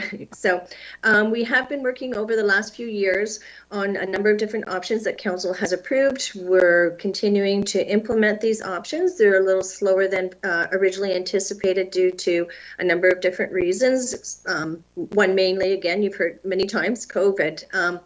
But when we're looking at what we need to do, when we're looking at ideas, there's a few categories that we can look at. We can consider increasing revenues, changing our service delivery, reducing services, and doing some infrastructure adjustments. This could include developing new fees, revise fee subsidization levels, in-source capital projects, reduce assets, defer projects, issue debt for infrastructure, change the level of services, for example, reduce hours, programs, etc., or contract out a service. Next slide, please. So as mentioned, we have been financially in the financial area trying to make some improvements. We have over the last 2 years, and we have communicated this to Council in the past, but we just want to touch on a few. And that one main one is the variance reporting that we've implemented, the right sizing, the budget. We did that again in over the last couple budgets. We've introduced public engagement within our budget system and developed a budget committee.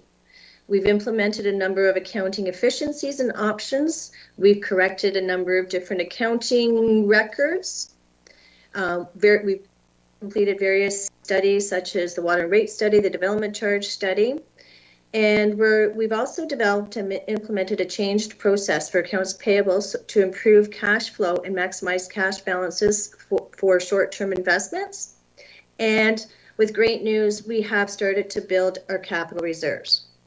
There's more to do, or there's more that we have accomplished. However, even with all that has been accomplished, there's still more work to do, which we will carry on. So just to end our presentation, the next slide, again, outlines the 3 circles, the trade-off we talked about earlier, a few slides back. And we noted that the long-term goal is to bring Norfolk County into the center of the 3 circles. While we progress we have made in the last couple of years is moving us forward, there is still work to be done. First, we need to complete our asset management inventory and have a plan to fund it. At present, based on our core assets only, we have identified that we are currently underfunding our asset management plan by approximately $5 million a year. And in order to close this gap, it is recommended that tax gross revenues be dedicated to the asset management plan until it is fully funded. We dealt with this at the budget process in 2020, for 2021. Second, we need to adopt policies to manage our debt and our reserves. For debt, we need to implement policies to cap our annual repayment limit. For reserves and reserve funds, getting them into a positive balance is a good first step, but it's not enough. We need to develop policies and set a minimum and maximum target levels to ensure when it is time to replace our assets, there is enough funding and we do not have to rely on debt or government funding. And lastly, similar to reserves and debt, we need to develop additional guidance, policies, and oversight for the budget as a whole. This includes developing principles related to existing services that for growth pay for growth and new initiatives, as well extend the oversight provided by variance reporting to include a policy that does not allow the county to run deficits. This means that when variance reporting is projecting a deficit, measures must be taken to prevent the deficit from materializing at year end. These steps will help us budget for the right services in an affordable, financially sustainable way. And good news is that with COVID, Council did take a very active step and approved a number of different cost containments. So that was one good aspect of the variance reporting that we started. So Council can be commended for implementing those processes. And that's the end of our presentation. So if anyone has any questions, we'd be happy to answer them. Councillor Van den Riesen, go ahead. Thanks very much, Kathy. Thank you, Kathy. A couple of questions. How much do we have, or do we have, outstanding in, say, in taxes and fines? What do we have in outstanding collectibles? I'm sorry, I can't give, I'm sorry, I don't have my head right now, but I can definitely get you that information. There's different areas. Fines, are you talking about POA fines? Any fines. Any fines? Yeah. It will be in our financial statements, and I can pull that out easily for you. Okay. My point is, though, there is outstandings in taxation as well, non-collectibles or collected, non-collected. Kathy, perhaps you could touch on for Councillor Van den Riesen how the province suspended the ability to engage in property sales over COVID. Yeah, we do have uncollectible taxes at this time.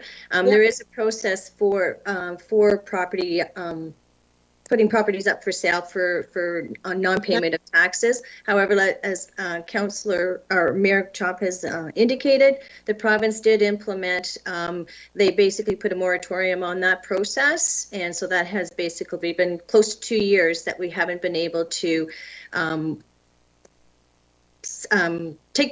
start moving the process to sell a property, which is a very, very long process to start off with. And in addition, we have been deferring some tax penalties either to during COVID to assist taxpayers also. But my point is, or my question is there still a fair amount of outstanding? Yeah, yes.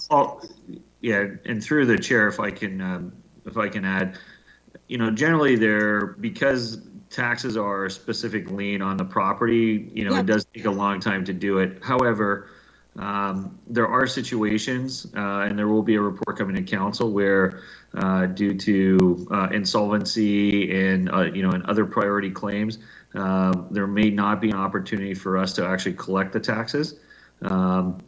There's also situations where, due to impact appeals, You may have what you levied at a certain tax rate on a property, and then they appeal their impact assessment, and then the taxes change, and then those go away.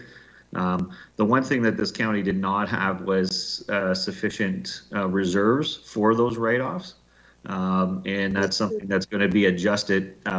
You'll see a report coming from staff later this month that will actually improve those some of those reserves so that we can cushion some of those blows that we may have on tax revenue. Likewise with the fines, how are you doing with the fines for collecting? Through the chair, POA fine collection. Again, those are lifelong fines. There are, and if Ms. Darlington's on it, she's the expert on that. What you'll have is you really only write them off on death or some other or a few other conditions. So there's, you have to be careful. There's always a percentage of your fine that, even though they're still on the books, the collectability is quite low. But because there is the ability, if someone does win a lottery or does undertake a sales transaction, you can pick them up. They sit for a very long time. But during COVID, you've seen increases in those, in both those. Not actually, Norfolk County hasn't done too bad, but you've seen increases in both those because of the inability to actually operate the courts or to do normal collection proceedings. And my second question is, when we're looking in the department, there's someone specific to funding grants, like looking to try to find government grants? I'll start, and Ms. LaPlante or Ms. Fanning can comment. One of the things that, so there's always people out looking for grants. The other thing that Norfolk County did undertake last year was we've also engaged an outside organization to assist us with grants. So they not only look for grants for us, but they can actually assist us in applying for those grants. And that's done on a contingency fee basis. So they're only paid if they're successful.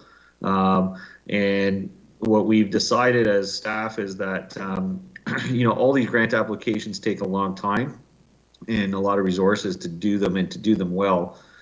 So we are being selective on which ones we're filing and then which ones we're going to use the outside body to file on our behalf also. So, looking for grants is important. We actually started last year a list of all of our grant applications that are out there and the ones we've been successful on. We've been hitting at a pretty good rate of success for those. But there's always improvements we can do in some of our filings.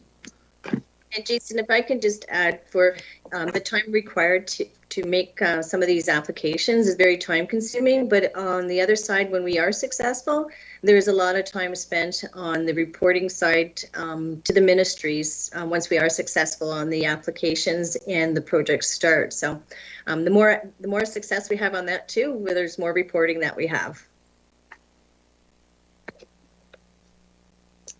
Thank you. Further questions from council? Okay, thanks very much, Kathy. And Catherine? There you are. I just couldn't see you on my screen there. I didn't know if you disappeared. And I see Shelley is back now. Thank you, Mayor Chop. That wraps up corporate services, and I think that there's another presentation that's being queued up now. Thank you.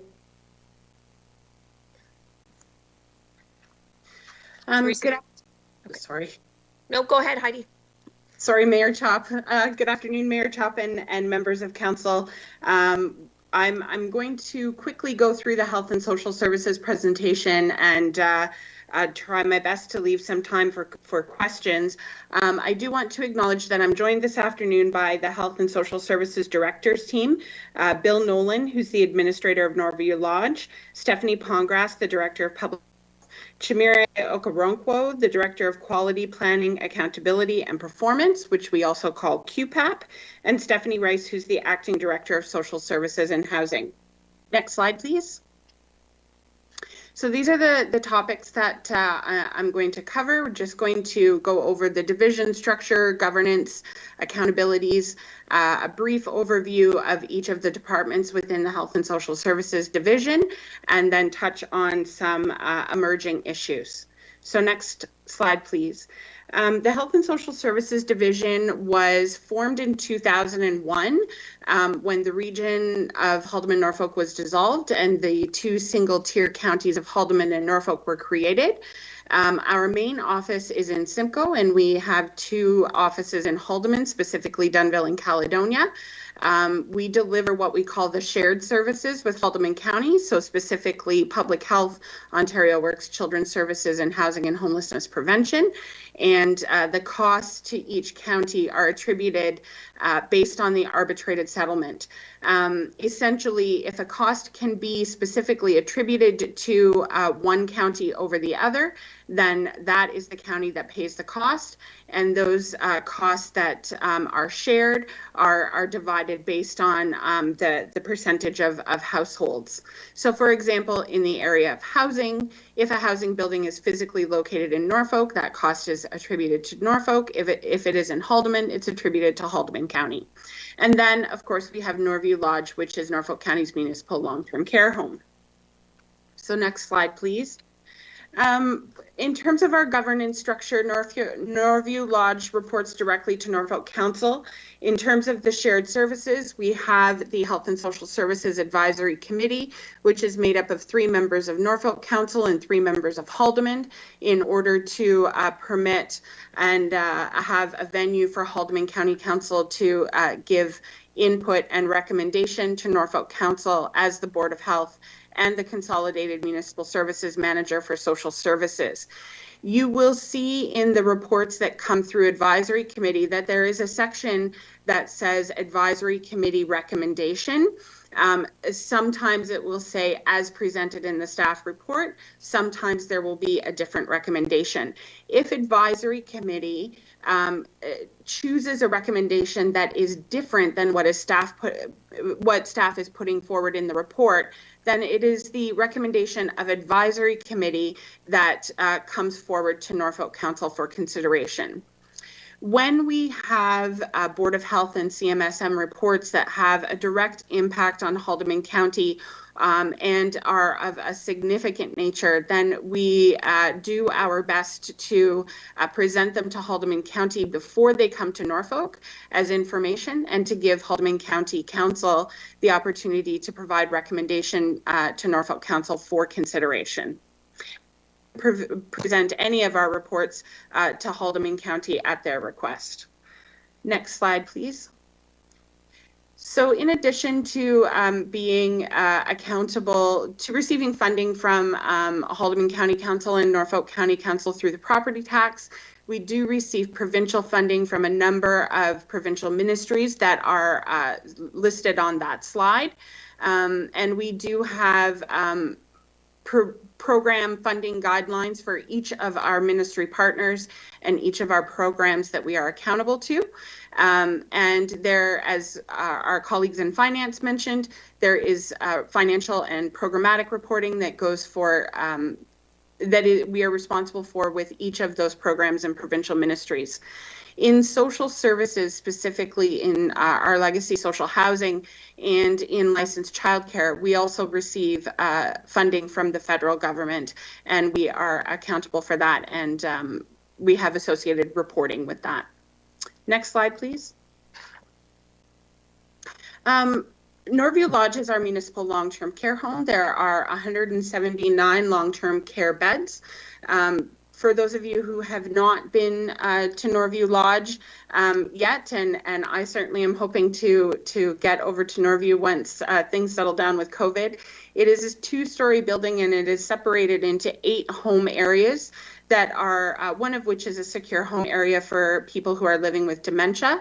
It is really set up to be a home-like environment. So there are basic and private accommodation rooms, but then there are also shared areas with a living room, a dining room, or a servery that is really meant to have a very home-like feel.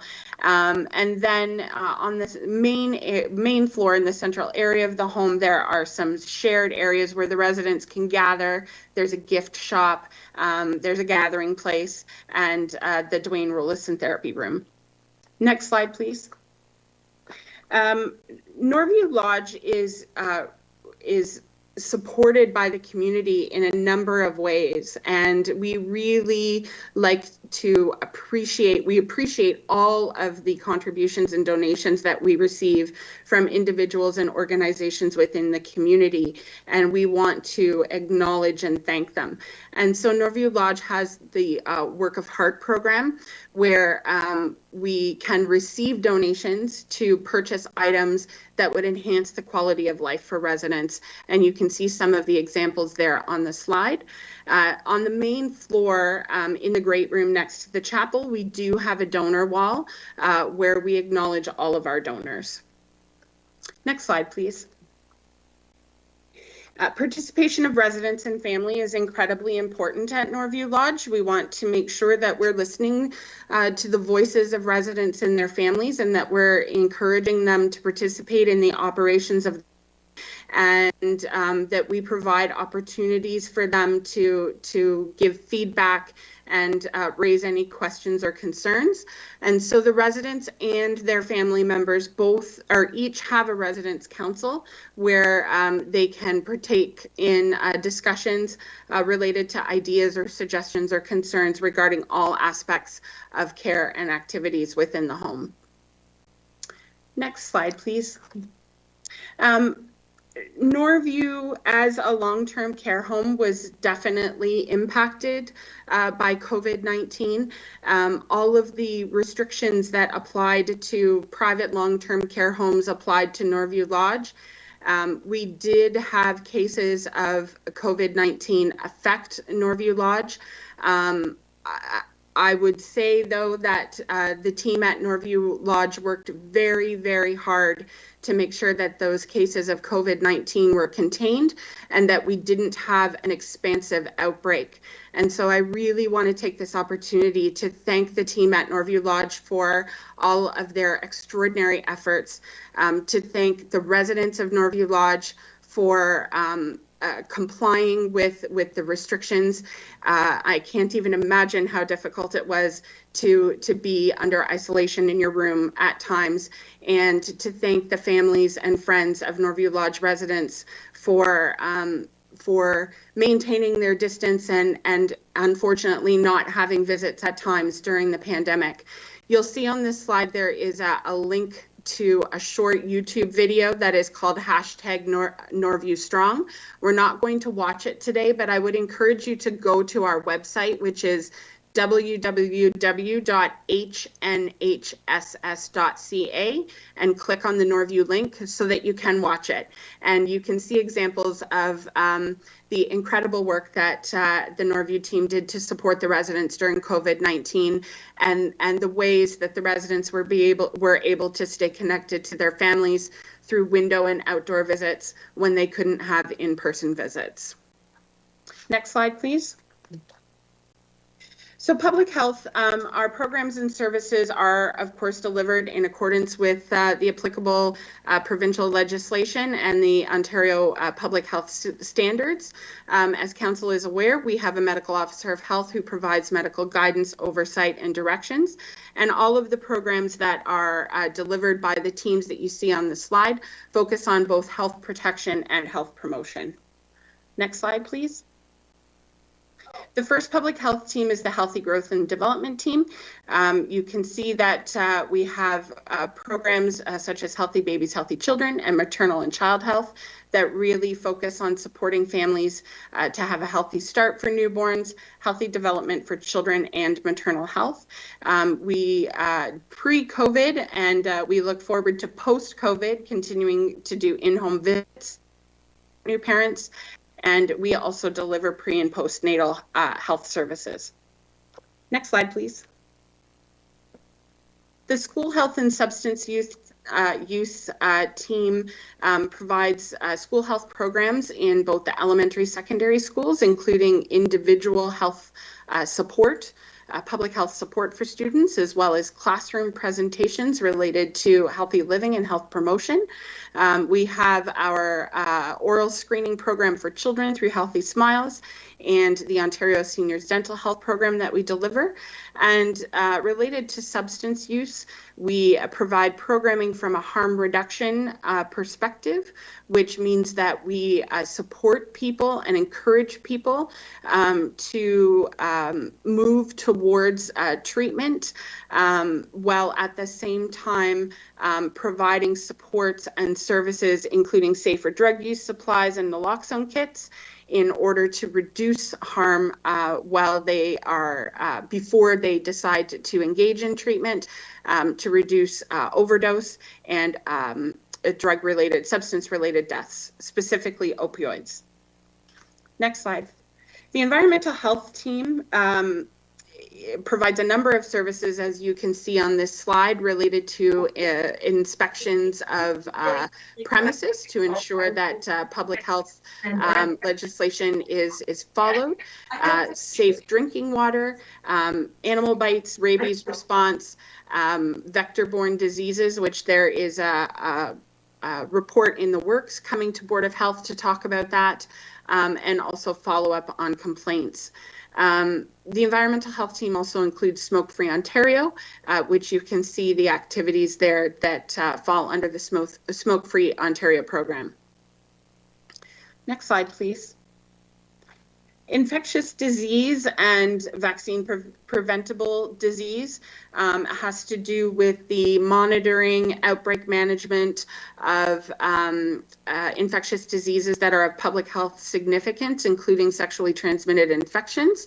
It also includes school vaccination programs, monitoring of childhood and preschool vaccinations, and the safe distribution of vaccines to local physicians' offices. Next slide. And of course, during the pandemic, COVID-19 response has been the #1 public health priority. And we have worked with the emergency operations centers in both counties and redeployed staff from county divisions and departments to control the COVID-19 pandemic. You can see the key tasks and priorities that have been involved with that. I really want to thank the public health team and all of the support that we have had from various county departments and divisions who have worked tirelessly in order to respond to the COVID-19 pandemic. QPAP is our Quality Planning, Accountability, and Performance team. This team is a shared service between public health and social services and housing. You can see that the key responsibilities are related to data collection, quality assurance, program planning, evaluation, customer service, professional practice, and health equity. Next slide, please.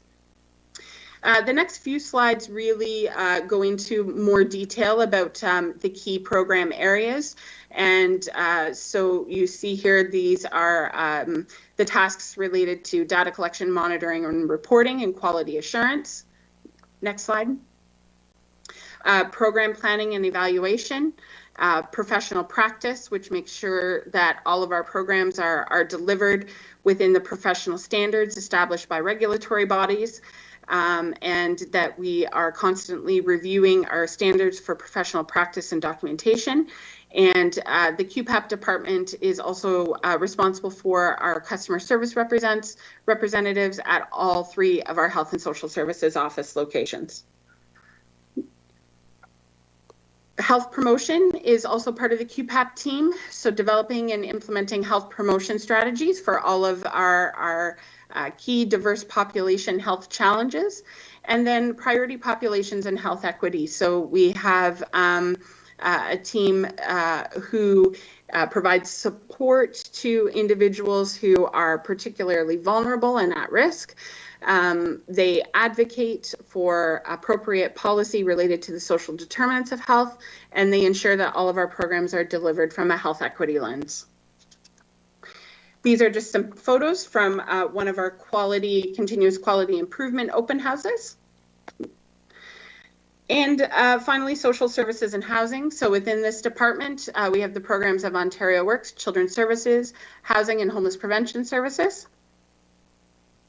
Ontario Works is the financial assistance program that provides financial assistance for individuals who have no source of or very limited source of income, as well as life stabilization supports, so that people can identify and work towards goals and minimize and eliminate barriers to reaching those goals, with the ultimate goal of being ready to undertake employment activities and being financially independent. Children's Services, we support licensed childcare, including licensed home childcare in Haldimand and Norfolk, with both capital and operating funding and fee subsidy for licensed childcare. We are also responsible for the Early On Child and Family Centers, which are delivered through a service delivery contract by Haldimand Norfolk Reach throughout Haldimand Norfolk counties, which provide services for children and families ages 0 to 6. Services, we have housing and homeless prevention. We have 3 main buckets. Some of you have heard me talk about the buckets before. The first bucket is our social legacy rent geared to income housing program. So we are responsible for supporting the Haldimand Norfolk Housing Corporation and our 10 nonprofit housing providers. We manage the centralized wait list and determine eligibility for social housing, and provide annual operating subsidies and financial reporting, and also providing service manager consent for social housing regeneration, which we're going to talk about very soon. The affordable housing programs it's both capital and operating to help people remain in their homes, purchase their first home, or to make their market rent more affordable. So the next few slides just provide some photos of our existing social housing buildings. You can see that the units, this is a 1-bedroom unit. The photo on your right is the living room, and the photo on the left is the entryway. Next slide. And then the photo on the left is the bedroom, and the other 2 photos are the kitchen. So you can see that they are modest in size and nature, but provide all of the necessary amenities that a tenant might need. Next slide. And these are some photos from our affordable housing building at Hambleton Hall, operated by Indwell, the same developer who is undertaking Dogwood Suites at the former Norfolk Inn. Next slide. So you can see that it's a mix of common shared spaces. Next slide. And modest bachelor and 1-bedroom apartments. And finally, we have homeless prevention services. So these services are funded and delivered in accordance with the Community Homelessness Prevention Initiative, or the CHIPPE. The programs include intake and diversion, emergency housing, housing support services, and our Housing Stability Bank. And our programs and services are delivered using a housing first and trauma-informed care approach, which really identifies that we need to address someone's housing instability first in order to support them towards stability in other areas of their life. Finally, in terms of emerging issues for each of the departments within the division, in relation to Norview Lodge, we are really looking at what post-COVID-19 service delivery is going to look like, and what's going to be required in order to continue appropriate infection and prevention control to protect residents, their families, and staff. And of course, we are responsible for the ongoing capital monitoring, maintenance, and repairs at Norview Lodge. Under public health and QPAP, we're currently working on recovery planning and what it might look like what it will look like to return to regular public health programming. We are going to need to have a continued strategy to monitor COVID-19 in our community, and to monitor the ongoing vaccination program once the main push is completed.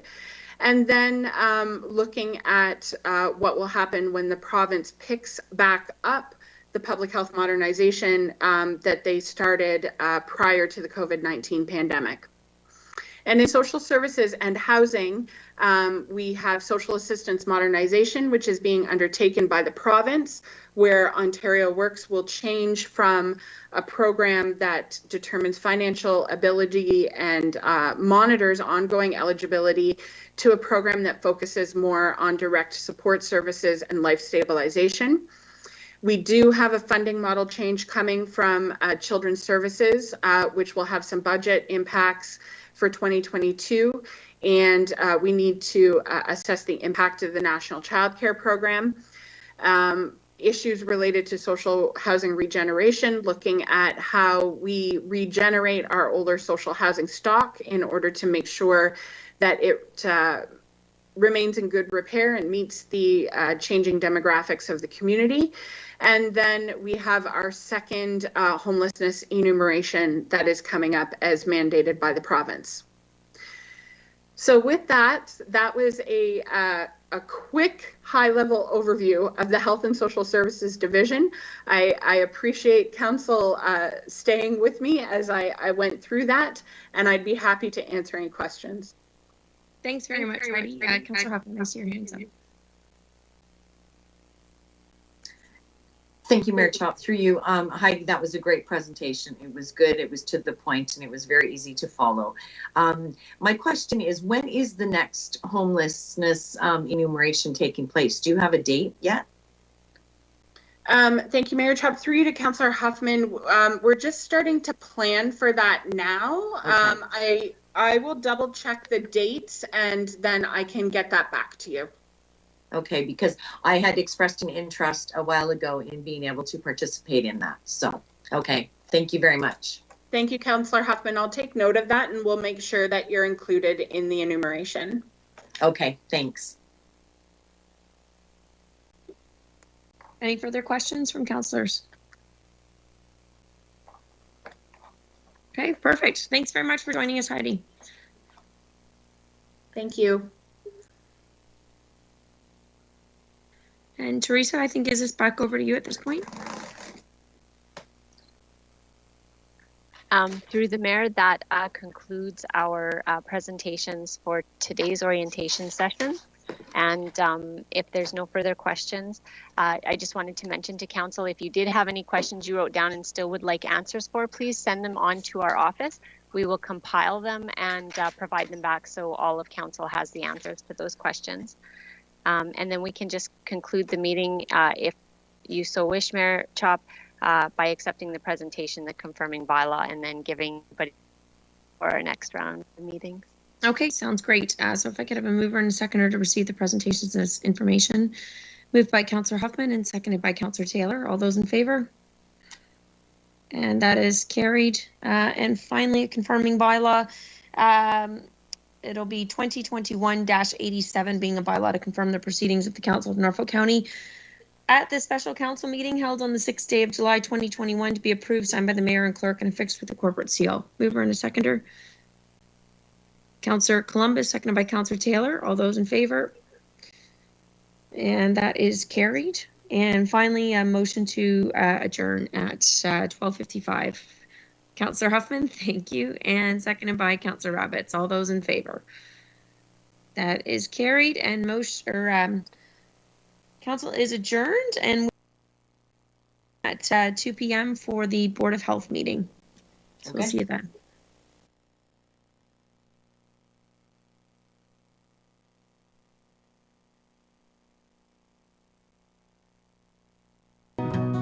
Drop a line in a placid lake or stroll along the shore.